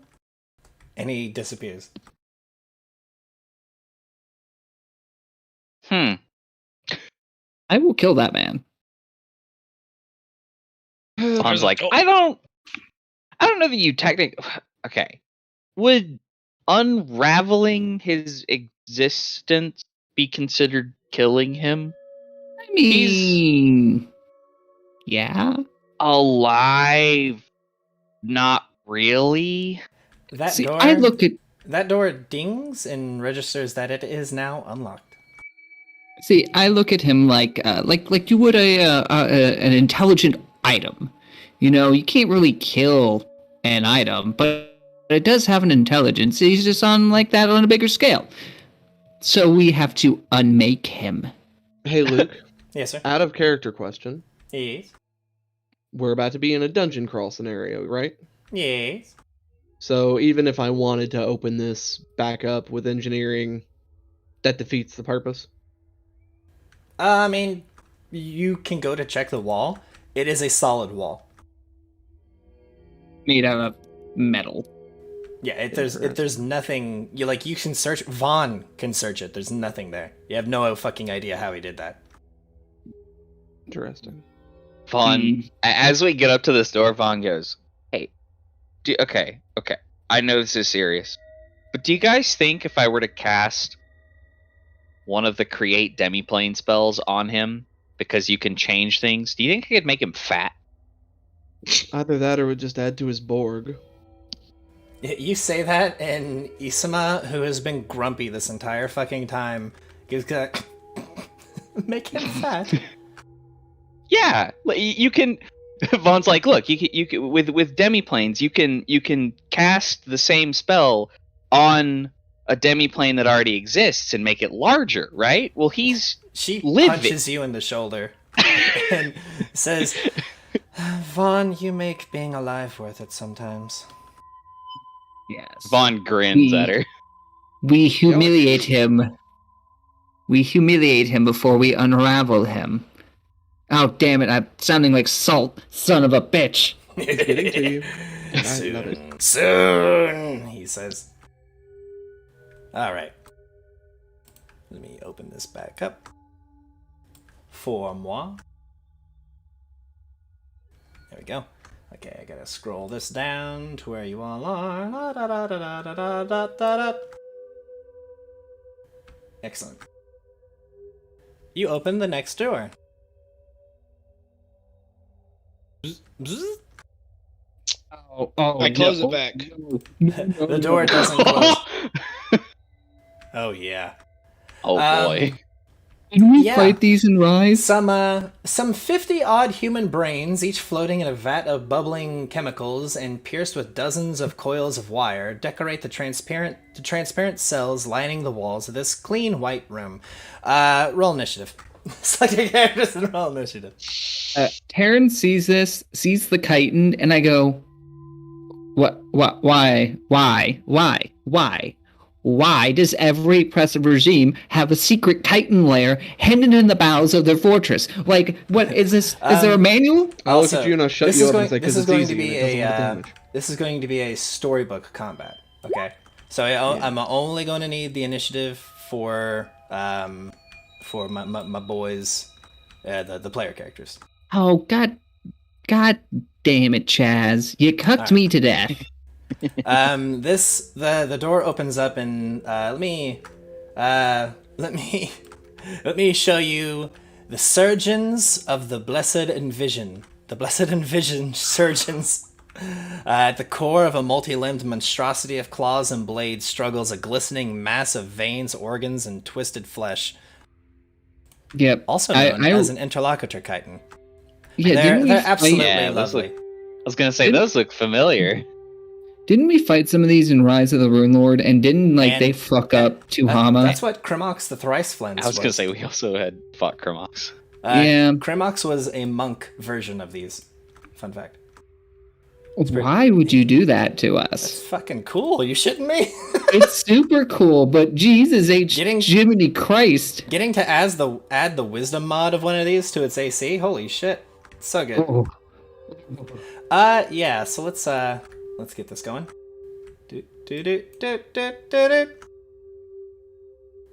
Okay, so this is how this is going to work. In this storybook combat, we're going to try this one out for size. I'm going to tell you something that happens, and someone with the initiative can then react to it. I'm going to say who it happens to, and it'll be completely random, and you can't be picked more than twice in the same initiative. If you fail to prevent it some way with magic or muscle or however you do, you will suffer, more or less. Just put it that way. Suffer. One of the blessed envisioned surgeons looks to a lot of you and says, "Heretic! Heretics! Slay them for their blaspheming!" And dives at the first one they can reach. Let's see. Who's that going to be? Please be Sarah. I wish to see Sarah die one more time. Vaughn! For whatever reason, it dives at you first. Vaughn, you also have the highest initiative. Do you wish to act upon it? Should like move? It's running at me, or The thing, just think cinematically in your mind, the thing that makes a mad dash, dropping what it was doing to claw you and rend you apart. So, what do you wish to do to prevent this? shoot it. Okay. Let's see. Give me a single ranged attack. Do you want me to have like deadly aim and Yeah, sure. stuff? Alright. I'm gonna give you a DC. We'll say a DC 25 with you, and you have to beat that with your attack roll. Okay. Well, okay, you got a 25. This bad boy dives at you, Vaughn, and you simply blast the thing away. Also, can I get a caster level check, please? Oh lord. Yeah. Because as it's doing this, you're just going into like a fucking seance because of your curse. Oh no. So you pass with flying colors, so you don't suffer any negatives. So you're able to blast the thing, and it is killed before it reaches you. One of the other surgeons, I guess you could say, says, "Protect the garden! Protect the quiet dreamers!" It runs over to here and begins punching numbers into a panel as another one then launches itself at, let's see. Sarah, you're next. Let's see. Taryn, do you wish to do anything about this? Oh, absolutely. I wish to position myself in a way that I can hit both of those goons with prismatic spray. Okay. You go to do that. You know what? Give me a... I'm gonna say... what would this be? Give me a die 20 plus your base attack bonus. To position yourself properly that quickly. Okay. So you want me to just roll a melee? I mean, if it's the same number, then sure. It is. Do you have a strength mod of 0? Yeah. Yeah, then roll that. Okay, you're going to suffer a negative because of this. So, give me... what would this be? Give me a caster level check, roll twice, take the lower. Okay. I can do that.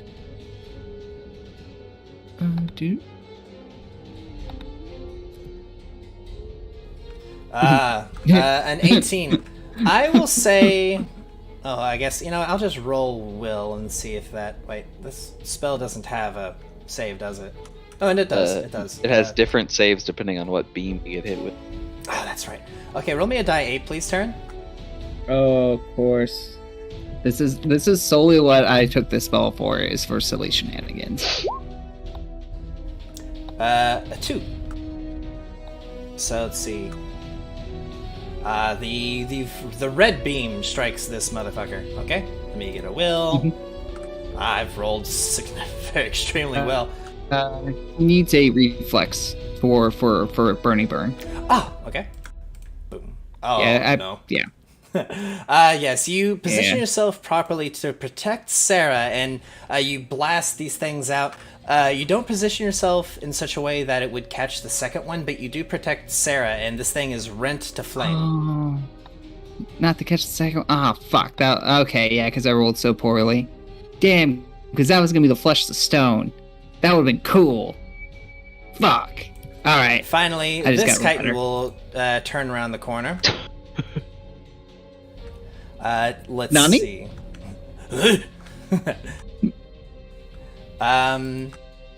Bonjour. Who's gonna get this? Let's see. Peter will be 1 and Taryn will be 2. Peter.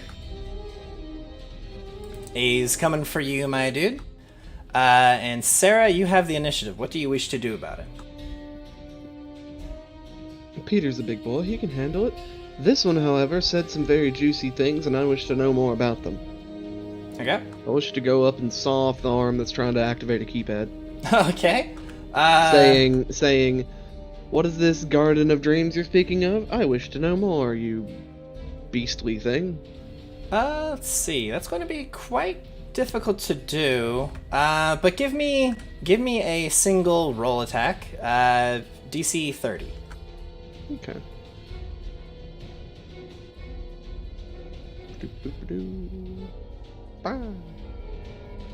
Wow. And you confirm.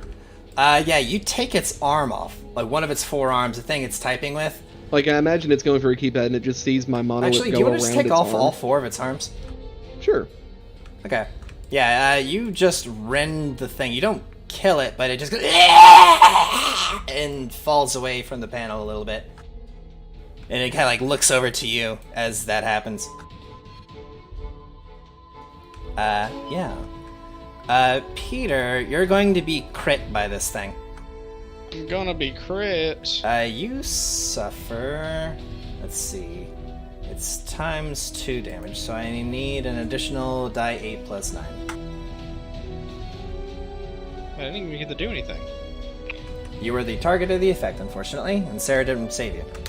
So, you're going to suffer 21 and 5 bleed. Take that. Oh, so 19. 5. No, Sure. 18. Yeah. What you said. If you want to deduct that for me, that would be nice. Let's see. This one is then going to see that it's successfully ripped Terran at, and then it's going to look at Terran and ready full attack to try and take him hostage. It's gonna go to like grab at you with all 4 of its claws, Terran. Peter, you have a chance to prevent that from happening. Do you wish to? Cool. I'll take off 2 of his arms. Okay. Can I? Because wait, could I full attack or one Just attack? kill them. It's a single check. You can try to kill him if you wish. I'll just spin around the other side of Terran, get up under. Spin around to get in front of Terran, and just stab the scimitar up towards his core. Okay. Give me a DC 30 attack roll. Unfortunate. You will. I'm doing non-lethal. Doing non-lethal. That would be 30. Okay, sure. You know what? Fine. You blast the thing in the side of the head, knocking it the fuck out. Bravo. It was accidental. You just meant to hit it with the blade, and you hit it with the back, and you're like, wait.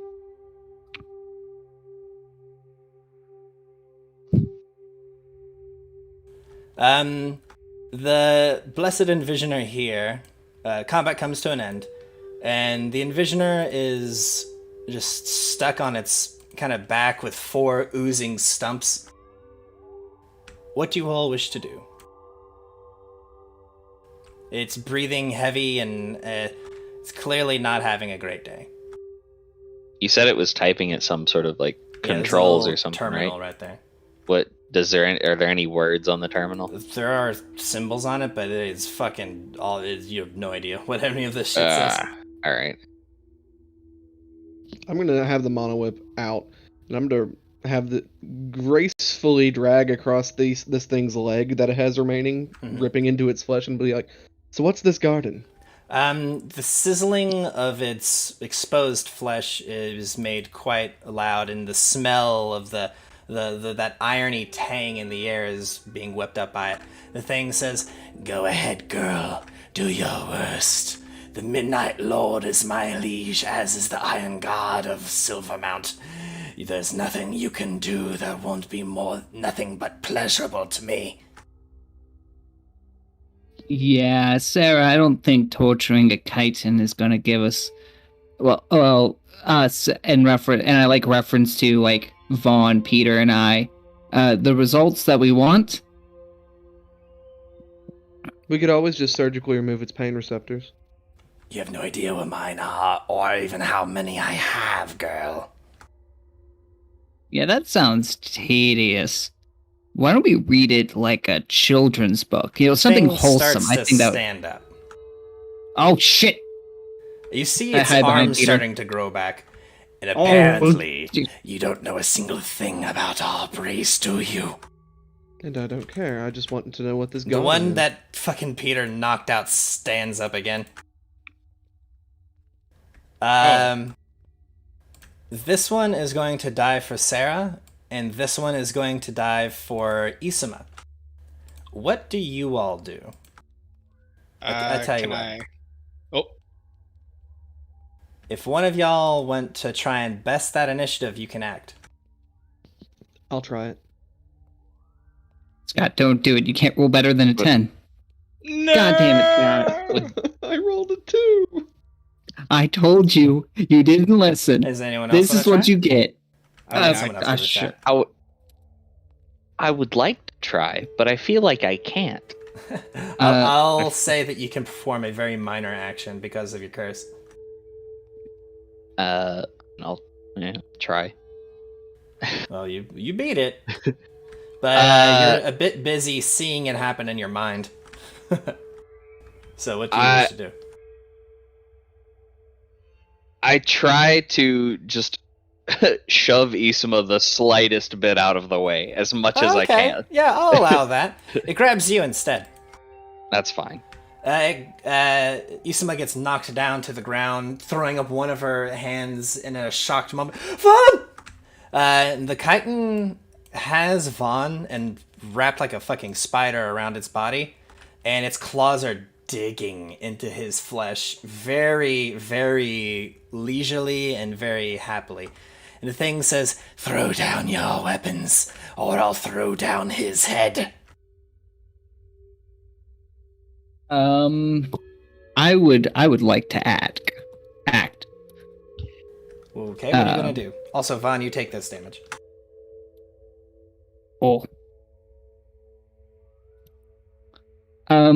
I You would take like 31 to. as it just digs into you to hold you tight. Jesus. Let's see if does this work. Vaughn is It's not. screaming at the moment. Unfortunately, these kinds of chitins have a surgical knowledge of things, and it is rest assured to make every claw on every hand is at the place that it would cause the most suffering as it's digging into him to hold him there. Oh god, he's holding him by the funny bones. No! Yeah. Not the funny bone. Yeah. Okay.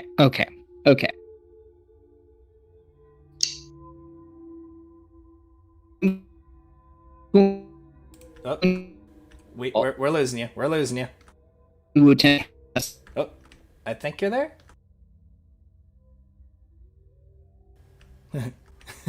Bravo, going dark.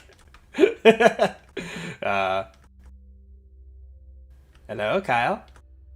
Oh God. Is he dead? I think you're there. Okay. Yep. Yeah, sorry. you're back, you're back. I'm sitting in my living room right next to my router, and it's still being a piece of shit. Lol. Spectrum, if you're listening, Fuck yourself. All right. Well, So yeah, I'm gonna try to holdception the monster by casting hold monster on the monster that's holding the monster that is my friend. okay. You'll have to do this very stealthily, which is Oh. extremely fucking hard to do considering that the spell has a verbal component. Oh yeah. Do you want me to roll stealth? Say the words. Say it. Do it. Give me a DC 40 stealth roll. There's a chance I can fail this. All right. Roll a 1. Oh, I do you one better. I rolled a 2. That's twice as good. You go to cast the spell, and before you cast it, the thing twitches its claw that's dug into a rib, and Vaughn begins fucking screaming in agony. And the chitin then lists off, I'm pretty sure that your species isn't even aware of that nerve yet. But trust me, there's plenty more in even that small square inch of flesh. Can I roll like a fortitude save or something to like get myself under control to do anything? Absolutely. Okay. Give me a DC. What kind of roll would this be? I'm gonna say this is gonna be like a DC 25. No, DC 30. That's real high. God, I feel like Scott's cursed me this game I can above a 10. No. Unfortunate. Shit. Howard. You're trying to hold it together, but Jesus, this is hard. Like you said, this thing knows of nerves that you didn't even know you had, and it's just plucking them at its leisure. All I need to do Your is weapons just like poke now.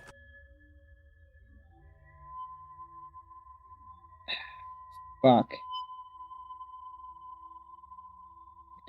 Heron, I guess, puts down his gun.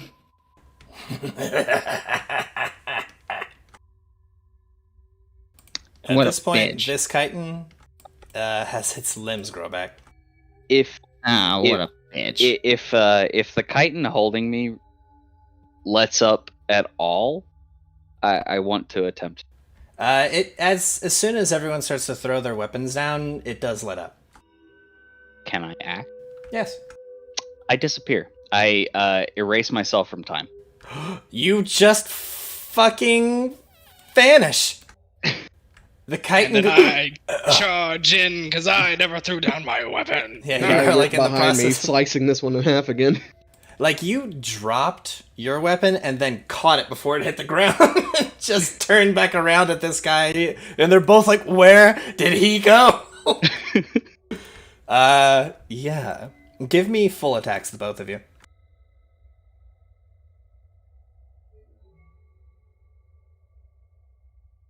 Yeah. Yeah. Dead and dead.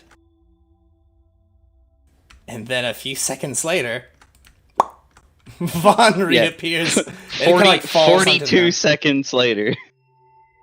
Just pop back into existence. Isama goes, "Where did you go? I thought interdimensional movement wasn't possible in the Silver Mount." I didn't go anywhere. I ceased to exist for a little bit. What? You can do that? Yeah. Not Why for can't very you do long. that forever? Ah, But fuck. I did. Terran's experienced it before, and I point at it. Terran starts violently shaking, like Vietnam flashbacks. You just see like the screen darkens around his head, and he just starts singing Narlathotep again, or not Narlathotep. Yogg-Sothoth. Yogg-Sothoth again, and the elders screeching, and then he comes back. He's like, "Oh yeah, it was awful." Lol. Vaughn's like, I feel like I had a power now.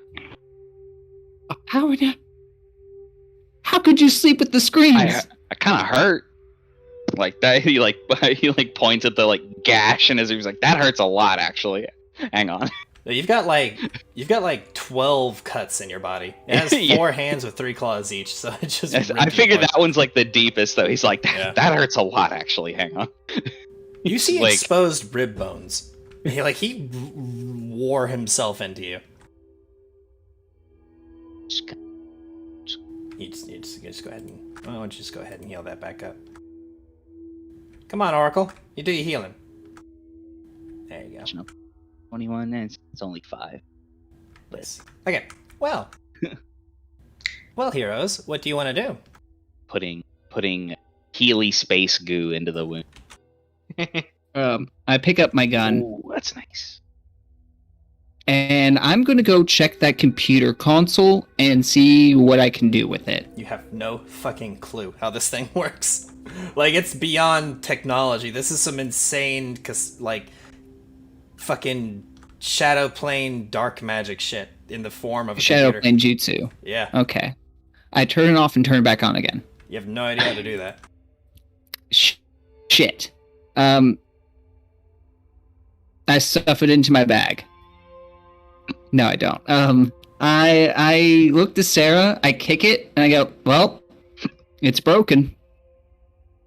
Are these fucking brains? Salt says. No, they're normal brains. They haven't quite reached sexual maturity yet. Brains can't reach sexual maturity. I would know about that. You're both utterly disgusting. Thank you. I go over to the window that he was typing on. You also have no fucking clue how it works. Well, what's it written in? Shadow tongue. Wait. Vaughn, can you not read, Shadow Plane bullshit? In Aklo, Vaughn responds with, "No, I cannot." I don't know what you said, but it sounds...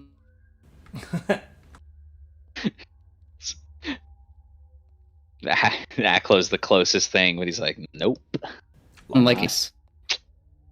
not the same."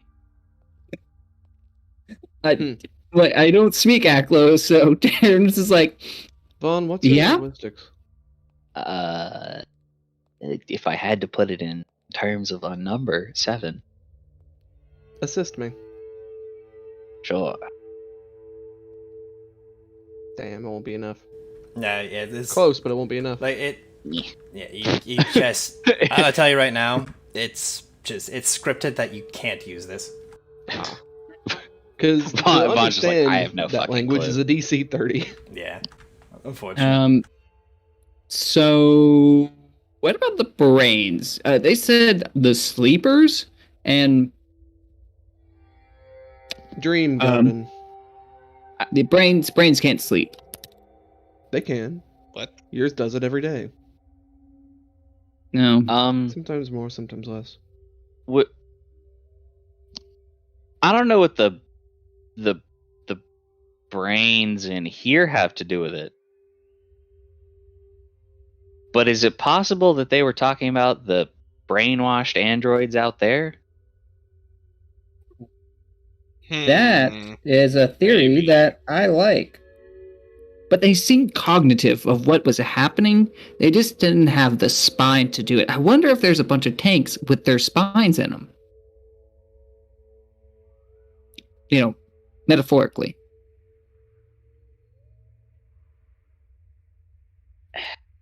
I am the peak of comedy, and my talents here in this party are wasted.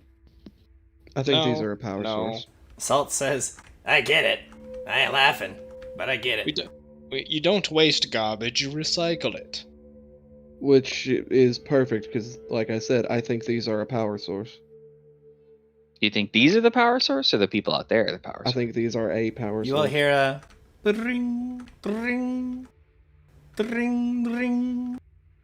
It must be Cassandra. Ring. Cassandra is trying to get a hold of him. Excuse me while I whip this out. You pull it Gotcha, out, there's a. You found it! The source! The I was right. Look at me. Oh God, The damn source it. of the devotional This energies. is- It's the most powerful here. It must be those brains. Oh, Lord, actually, they look... Should we destroy them? You can't use the terminal? You could destroy the terminal. I know. Plug me into it. Are you sure about that? It's the only way to do it without destroying them. Don't. I mean, there's some shadow plane jutsu here. I don't know if... Oh. technology. Plug her in. You plug her in, she goes, okay, and we just, take me out, take me out, take me out! Ah! Okay, take her out. Take her out. Okay, what's the next plan? Her voice seems very clearly shaken. Before he takes her out, I goes to him like, wait. We have to eject the USB safely, or else who knows what could happen. I pull it out of the Pain thing. is forever! What exactly did you experience? I experienced something worse than hell. I've always read books on the plane of lawful evil, but that was far worse. Was it Hell was only a word. It was far worse than that. Was it the shadow plane? No. American Congress. Was it the plane of dreams? You're not Terran. You don't hate the plane of dreams. My quote was a reference to the movie Event Horizon. Well, Hell is only a word, and that was far worse. Chaos possessed Right. ship. Chaos possessed ship. It's kind of what the Divinity is, if you think about it. oh god. Okay. When does Slanesh come through? Um, My hurt. I mean, look at the shit around you. I mean, okay. So we have Slanesh, we have Zinj. Peter is definitely our Nurgle, and I am definitely our Khorne because I'm easily the most bloodthirsty here. Nurgle. We cracked it. Or is it Vaughn who's the one of Nurgle? Because he's constantly bringing things back to life. Yeah. I'd say that, and I'd say that Peter is Zinch. I am He the is- God Emperor. Peter He is is trying- fucking No. Khorne, if anything. Warhammer 40k references, people.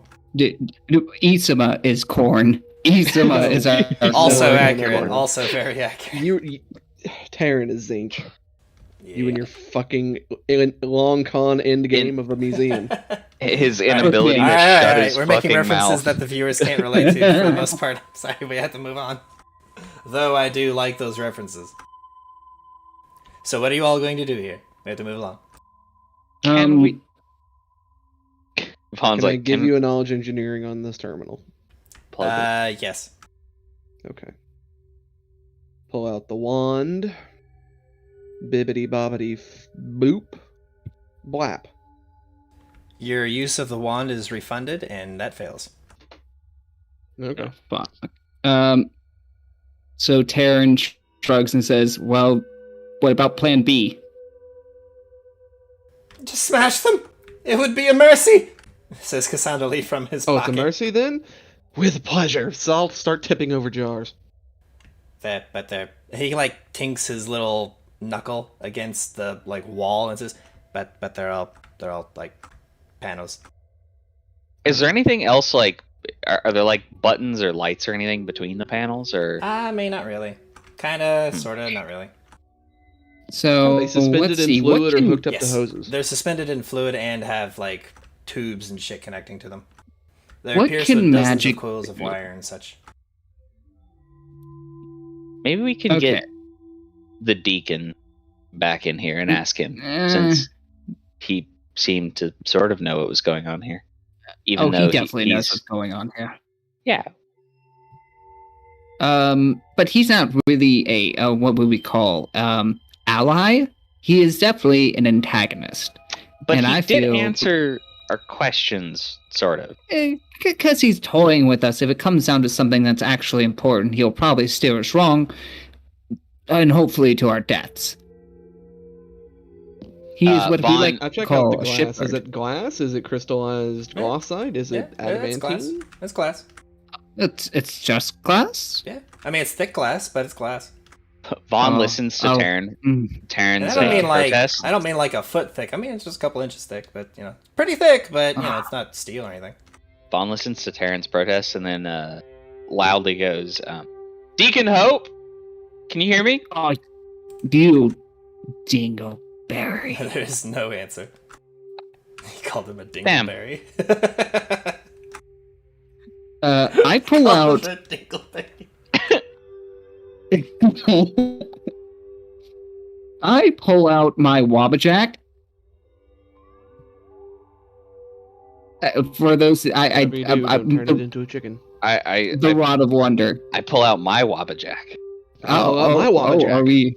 Are we Mi- comparing mine's, Wabajack mine's, a, sizes? mine's a dart gun with Numerian fluid loaded. Oh, mine's Pointed at Terran. Mexican standoff with Wabajacks. Who's this God, worse? Mortal Knight. I pull out my binder of cards. All right. Fucking nerds.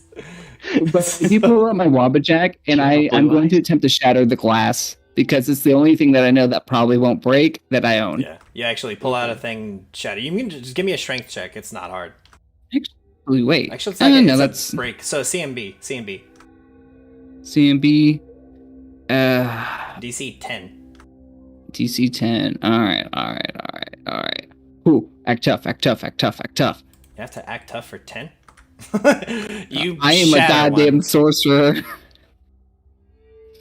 You break one, and then the fluid flows out, and you see a signal above that brain go beep beep beep beep beep beep beep beep beep as the brain seems to just lose its fluid and disconnect from a couple wires and die. Oh, that's kind of Now, sad. do you want to go check to see if one of those androids died, or do you want to smash the rest of it? Ooh, I don't think we Isama can. just shatters another one. I don't think it matters. In the another, long run. They're too far gone. Another thing happens, and she says, "I think that this is a mercy. Just look at these things." Can I roll stealth and sleight of hand to quietly and stealthily put these brains into my bag? You can go about doing that, as the lot of you will break a couple more. I just grab a couple And, brains. It's a couple. While that's going on, eventually there is a sharp clang that echoes throughout the area. Clang! And then it the from? booming voice of Deacon Hope says, "You damned, blaspheming bastards! I can understand you wanting to bring some chaos to our peaceful little domain. I can understand you being willing to be idiotic enough to not understand the peace of unity. But to go against the great edict of the Iron God, to disturb the quiet garden... I suppose that there's only one person to deal with the likes of you." You hear another clang come from the northern hallway. I pull the mono whip back up and I'm like, to be fair, we did just try to call you in here to settle this peacefully, but no, you won't listen to us because we're blasphemers, blah, blah, blah. Bring it on, bitch. A scraping I wonder if this is noise the Ripper. of metal on glossite lapping up sparks as a interesting figure enters the area wielding 2 chainsaws. Yeah, that looks like he would be the Ripper. It's the Ripper! Is the Doom music He's a starting to play? Kasathan. Is the Doom music starting to play?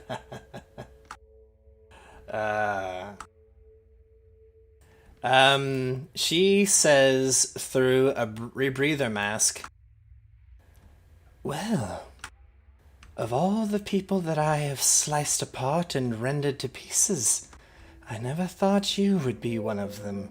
And she is looking at Isama over here. And Isama simply goes, she like drops her gun and she goes, "Matweska." What? What? A Kasathan is the Ripper. And Isama goes, "Sister." Oh! Roll initiative. Oh! I hope y'all ready for this shit. Oh! Matweska is fucking mean. God, in my mind, the Doom music is playing. Okay, I didn't roll bad. God damn it.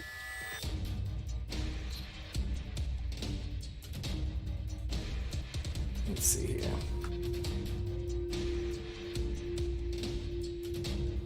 Okay. She's got double chainsaws, glorious melee combat.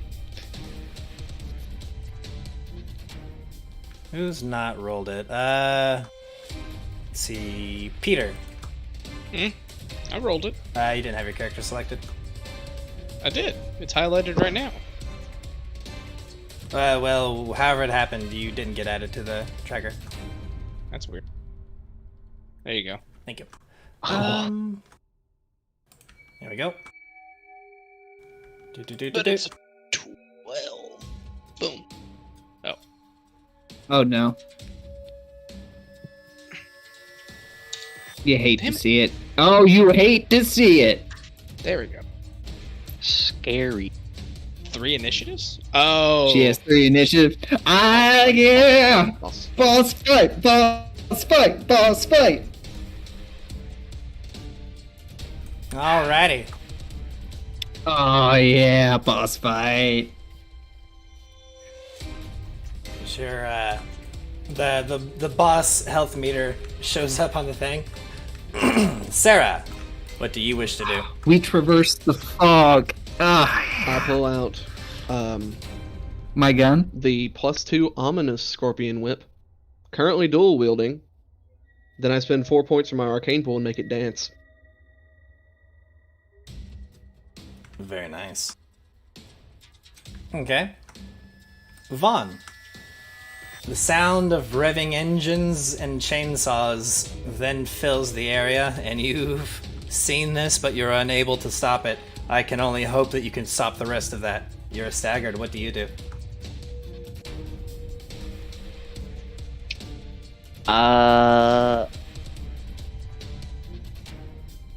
Clearly.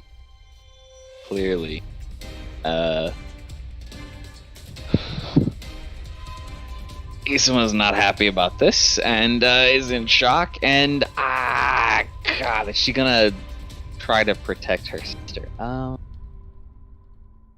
Or Indeed. Yes. I'm.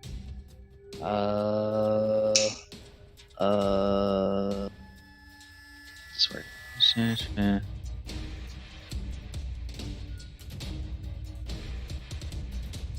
Okay, Vaughn is going to... How far away is she? Vaughn's going to cast a spell. We haven't all that much time for the game. So Yeah, if you wish to... sorry. Vaughn's gonna cast a mind maze on her. Okay. She passes. Of course. Oh, yeah. Are you ready? Oh, yeah. Oh, yeah. Give it to me. She Give me the says, "So I've heard that you are quite the troubled one, Vaughn. That you would bring my sister things like this is quite disturbing." She bends over, and you hear gyros and pistons in her legs activate, and she dashes towards you with horrifying speed. I bet I know. She You don't uses like her that. second bit of initiative to get a free charge, and now she's going to full attack you. First, all the attacks with her first chainsaw. The shock chainsaw. There we go. Nice. Oh. She also has improved critical with chainsaws. Ow. So yeah. That hurts. And now the next one. There we go. That is a spicy Okay, so meat. is this Meatball. are the attacks what they are? Yes. Like this Okay, is so- regular combat. Yeah, the attack 2 from the first one and the attack 1 from the second one. Okay. If you want But to they don't crit. Yeah, And if you an want to AC of 26. Yes, sir. Go ahead and do the math for that real Yeah. quick. Next is Taryn. What you gonna do, Taryn? It is the Flex Seal infomercial, and she is the guy with the chainsaw. That's a lot of damage. What you gonna do, dude? Oh my god. I was much more afraid until I remembered that I actually don't have a fucking 19 AC anymore. Okay. It's my turn, correct? Yep. Okay. Yeah, that'll work. So we're gonna move there. Man, if she wasn't so threatening, I would have wappajacked her. But because she is fucking terrifying, we cannot play games. We are gonna cast haste. Ooh, very nice. Isama is shaking. She doesn't move. She wastes her turn. Metweska is going to look at Isama and say, "Not even strong enough to hold your weapon against me, traitor. Pathetic." Peter, your turn. Let's see. I'm gonna go Ooh, 5, come around the back. We'll flank and 10, see. 15, 20, 5, 10. There you go. That's my turn. Salt is going to say, "Do I sting it? Do I sting it? I think I sting it. Do I sting it? Yeah, you sting it. You I'm sting gonna it. sting it. Ah! No one shit talks her but me. Ah! Sting! It stings like into solid armor on her shoulder, and Matoska just shoots a look at it. And he goes, sorry.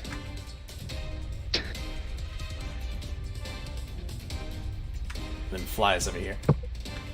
Matoska is going to take her third movement, and then hearing Peter move up from behind her, spins around with their chainsaws and does a nasty X slash with it to rend your armor. What's your CMD? My CMD is 35. Okay. Let's see here.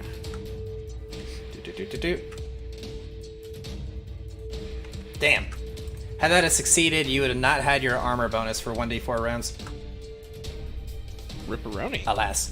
But that is her little action. You're able to jump back as she slashes at you, and those weapons are so sharp it seems that they rend the air as it comes across. But Sarah, it's your turn. Yes. Okay. Let me change one thing to this melee. There we go. That's not plus dex. This is... She is lawful, if that means anything to you. Mhm. Yeah, that means a lot. I activate Lucky Strike. Okay. She's about to get a lot of things from me. Come at me. I am. Here comes the max. Here comes Scorpion Whip. I mean, DC Mono Whip. 27 to hit her. Or AC, I This should is say. Mono Whip. Yep. She's not a construct, but keep the construct damage in. That'll be because it's for the same as... Yeah. Yeah, you hit with the first two. Nice. And then...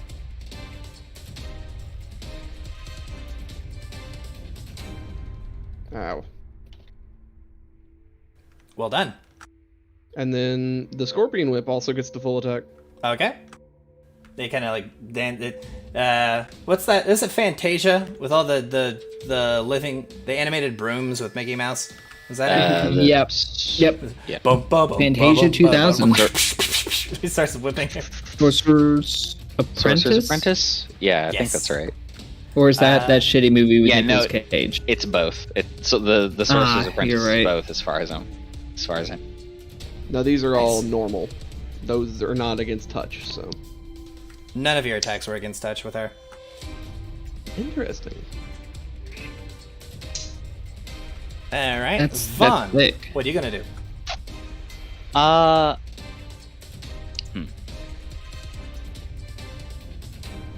Vaughn is going to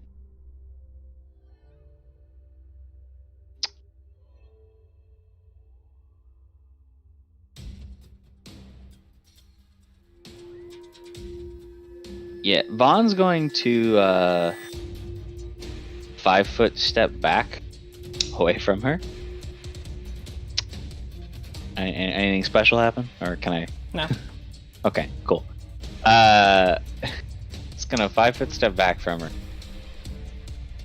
Put a hand on Isuma's shoulder and say, Isuma, I understand, but I need you to get it together, and cast Battle Mind Link. But he's gonna have to roll a will save. So. Okay. Ooh, I forgot about haste. I'm needing 2 more attacks. Okay. Remember, kids, make haste, not It waste. is a DC 20 will save, right? Yeah, okay. Okay. And then the one from this one. And that'll also hit. Very nice. Got my will save. Well done. You link minds with Isuma. Ooh. Speaking of Kasathans, Yeah. Here comes the pain train. Just She is a Matueska Beyblade. shoots a look over at Sarah and says, "So you're that eager, huh?" And moves over to here. Does that provoke? Nope. Yay. Take this.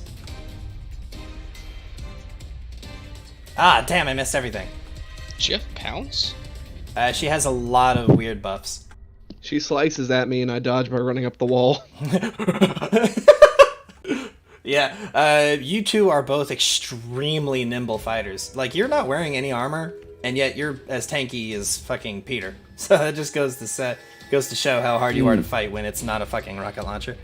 Yeah, I was going to say, her amount of deaths speak otherwise. Yeah, every most of single it's like time a it was with like a Ghost, rocket launcher. rocket launcher, it's AoE rocket bullshit. launcher. Yeah. Taryn, your turn. Just get better. Okay. Speaking of AoE bullshit. Alright, boys. Taryn's gonna kill the Like- party. I mean, what? Do I go for the stupid thing for fun, or do I go for the try-hard thing? Go for something because we don't have much time left. You're right, I'm gonna use the Wabbajack. Oh my god. I Roll need me a die D100. I've got the list up right here. Come on. Flush the stone, flush the stone, flush the stone. 11. No. That's a... deludes the wielder for 1 round into believing the rod functions as indicated by a second die roll. Okay, act up. 17. 17. She believes there's a big gust of A wind. gust of wind, but a windstorm force. So Oh, that's that's what you fucking wait. hysterical. Deludes the wielder. Oh, I think there's Yeah. a big windstorm, but there's You're like, not. take this! To you, it's like this giant gust of wind, and just everyone else is watching this happen, you know, like, Just wiggling it. Yeah, I'm just like, feel the fury of the tempest! And I'm just standing there. Is he always Menacingly. like this? Matueska says to Sarah, is he always like this? He's sometimes worse. Yes. Excellent. Back to what we were doing.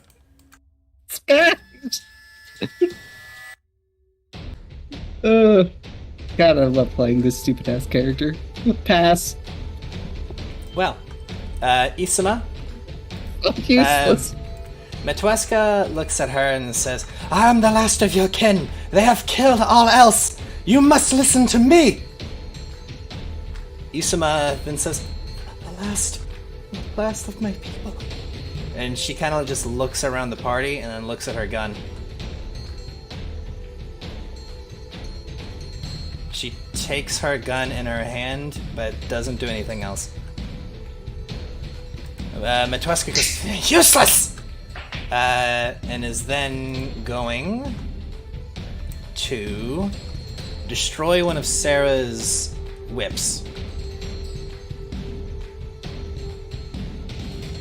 Oh, What's your CMD, Sarah? 37. The one that's the mono whip, I guess. Or wait, which one does more damage? Is it the Mono whip, definitely. Ah, poop. Damn. Okay. I imagine she's trying to break the filament, and I reel it in really quick. And Yeah, I'm like, yeah, no. She just goes to slash you. You reel it in, and she rends through, and it the ground is made of hardened glossite. She goes through it like it's a fucking plate of butter with a hot knife. It's ridiculous how sharp those weapons are. Peter, your turn. I am going to shift up behind her, and I'm gonna try and take out one of them chainsaws. Oh? I'm gonna try and sunder it. Oh, okay. So I do not have the feat, so it does provoke. Go ahead and miss. Oh, no. You miss. Oh wait, no, actually 36 hits. Yep. So, 12. Yeah. That's a lot of No, ones there, homie. I mean, it's what happens. It's fine. All right. So yep, and now I will attack the weapon. Okay. So, hiya. It's a CMB check, my guy. Oh, CMB. CMB. I'm sorry. Yep. Her CMD is 30. Oh, that's how that works. Why are you screaming to the void? Gotcha. Yeah. That's what she's been Right. rolling as well. Why are you guys... Okay. I thought I just hit the weapon. Yeah, Oh. no, it's a CMB check against their CMD, and if you succeed, Aw. then you damage the thing. Prize. Yeah, it's sad. Salt's turn. Do I get a bonus for flanking? I'm afraid not. Well, it is an attack roll. I would get a +2, which it would be 30. Roll. You know what? Sure. Okay, just Yeah. roll your damage. All right. Hiya. 23. Okay. And I ignore hardness 10. Because Her weapons are not made of steel. They're made of glossite. I know, but they still have a hardness, and I ignore. Yeah, it's high. It's higher than that. You do damage them though, quite a bit. Let's see. I'm looking at a thing. Okay. Oh shit! Actually, how much damage? Okay, since they're magical, they have significant more like. Yeah, health. they've got more health per +1 Okay. enhancement. That fucking hurt. I'm not gonna lie. Another one of those, and you're gonna be fucking. It almost broke it. I'll tell you that. But okay. Moving right along, Salt is going to move up to there, and then he's going to cast Cure Serious Wounds on your boy over here. Me. Oh, I ignore hardness less than 20. Oh, less than 20. Yeah. So if it's less Oh. than 20, I deal 23 damage. Okay, you broke it. her Yeah. weapon is now broken. I see. So I gotta go. Stop that. You slice into it, and the thing is still functioning. Like, she'll have a -2 to its attacks, but she just kind of looks at you. You've pissed her off. Quit that whipping. Matweska is going to do she's going to kick the ground and do a flip through the air and end up over here. Sarah. I'm going to have one whip, keep flogging. I'm going to try and see what the mono whip can actually do. It's going to be rough. Let's see it. I have to look it up. What are you doing, Scott? I want to try and disarm her. Okay. Disarming with a whip? Even if that means literally disarming her. Oh, yeah, that's funny. Okay, give me a CMB check. I'm gonna say you have a negative because of the range. Yeah, I'm gonna say that fails. That's fine. The other whip is going to flog. Yeah. And haste. Let's see. 2 of those hit for 17 and then 18 damage, so 35. Very nice. Vaughn, what do you want to do? Can I... Is there some sort of knowledge check I could roll to see why Mind Maze didn't work against her? But there's a number of reasons. Give me a perception check, I guess. No. Do you have technologist? No. Unfortunately, you don't know. Okay. Well, I'm going to.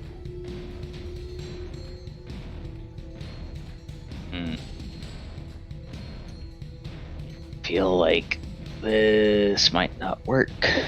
Yeah, I'll try it anyway. I'm going to roll to cast defensively. It's 15 plus double the spell level, right? It's a 15 plus spell level, yeah. 15 plus double spell level. Yeah, and it's concentration check, yeah? Yeah. What level? Okay, I'm casting a level 3 spell. So, yeah, you're good. Okay. And now I need to make a melee touch attack. Okay. So we'll hope that I can succeed. DC 14. Make sure that I don't buffs messing with it.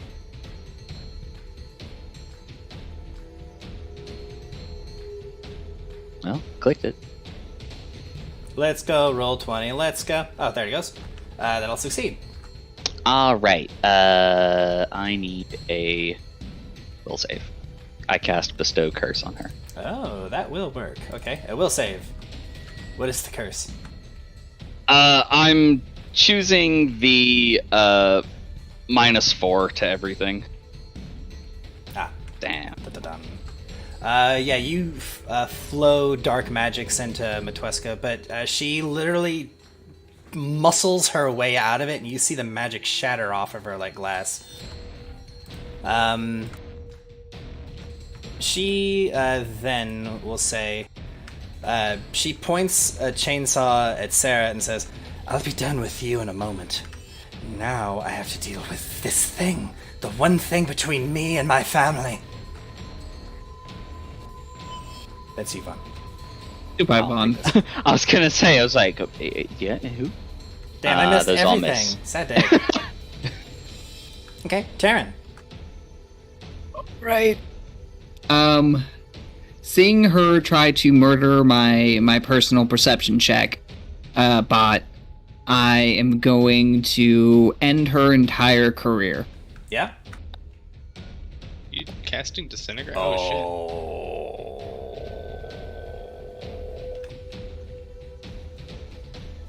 Well, I can't say that misses. Because that would have hit anything. Alright. Yeah. shit. Is it touch? I mean, it is, yeah. Okay. Here we go. Ooh. Wah, wah. 108 pain. She doesn't have that much health. Oh. Kyle, you just killed her only family. Why would you do that? No, I didn't just kill. I revoked her existence. She gets struck by something, and you see her body start to particle, and she just...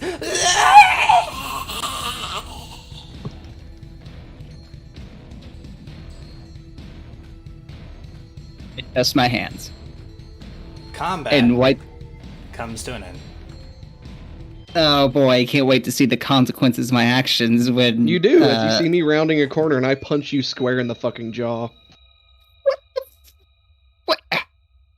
Why did I get punched? Can you not read the room? We weren't trying to Can you kill not her. read this situation? She was trying to murder us heinously with I punch chainsaws. you again and I'm trying to knock you the fuck out. I'm going to fly up in the air. If this is the thing. Cause Terran's vindicated by this.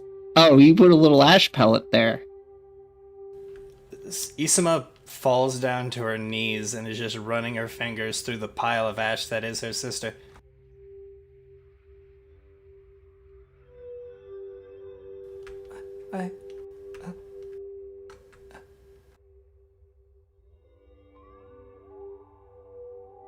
And that, ladies and gentlemen, is where we are going to bring an end to this week's episode of Iron Gods, the Divinity Drive. Or is it?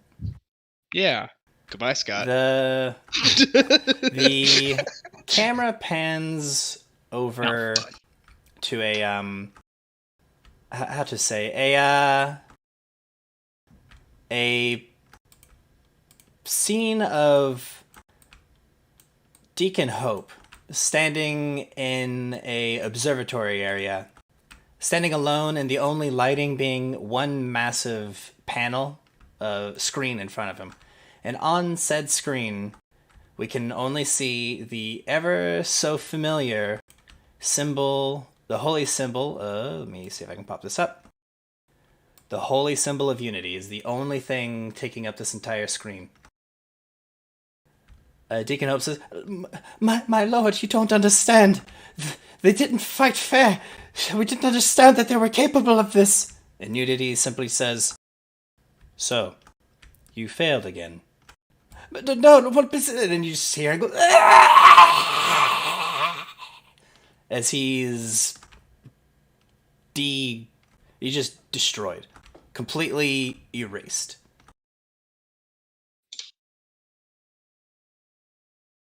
And then the camera just slowly pans into the single red eye of Unity.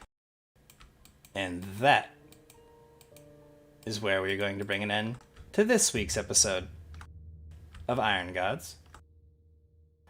Going from left to right, I'm going to introduce everyone. I am Luke Kenny, of course, your DM for Tuesdays, and we have Scott Caffey playing our illustrious Calistrian badass with the 2 whips now. Goodbye, Scott. We also have our good boy paladin who wouldn't hurt a fly even if it was trying to kill them with chainsaws. Peter Hastings, played by Maddie Thompson. I almost did it too if you hadn't have gotten away with it. Next we have he who kills things that are trying to kill them with chainsaws. Taryn Gates, played by Kyle Hyatt. Put down in the comments, hashtag Taryn did nothing wrong. Yeah, let's see in the comments. And finally, Worn Eyes Elnosh, the Oracle of Yog-Sothoth, and he who now has a lot of explaining to do to a broken-hearted cohort, played by Charles Blair. I'm going to change my title to Fixer of Shit That Taryn Breaks. We are at Take 10 Gaming, and we play Iron Gods every Tuesday at 6:30 Central Time. Be sure to check us tomorrow, Wednesday, 6:30 Central Time, for our play of Skull and Shackles, where we are all going to be playing as goofy pirates on a goofy island that we named a goofy name. Don't let me in with you, fucks. Thursday night at 9 p.m. we have Strange Aeons, an H.P. Lovecraft themed setting at 9 o'clock Central Time. And finally, a custom setting of Tears of Avalon by the he who kills things and did nothing wrong over there, Kyle Hyatt, will be the DM for that. You can find us on Sunday at 6:30 Central Time for that. Also, be sure to check out our Instagram page of Take 10 Gaming. What is it? Is it just Instagram.com/Take10Gaming? I forget. Let's see if I can. No one says .com anymore. What are we, the 1980s? 1990s? Early 2000s? God, times. Yeah. You can Instagram.com/Take10Gaming, all one word, lower caps. So, yeah, that's it. I got nothing else for you, everybody. Any parting words? Anything else any of you all want to say? Hi, Scott. There's probably a spell that fixes this. Yeah, probably. I hope there is. Mind Flight would probably do it. Anyway, till next time, everybody. Goodbye. Bye. Goodbye.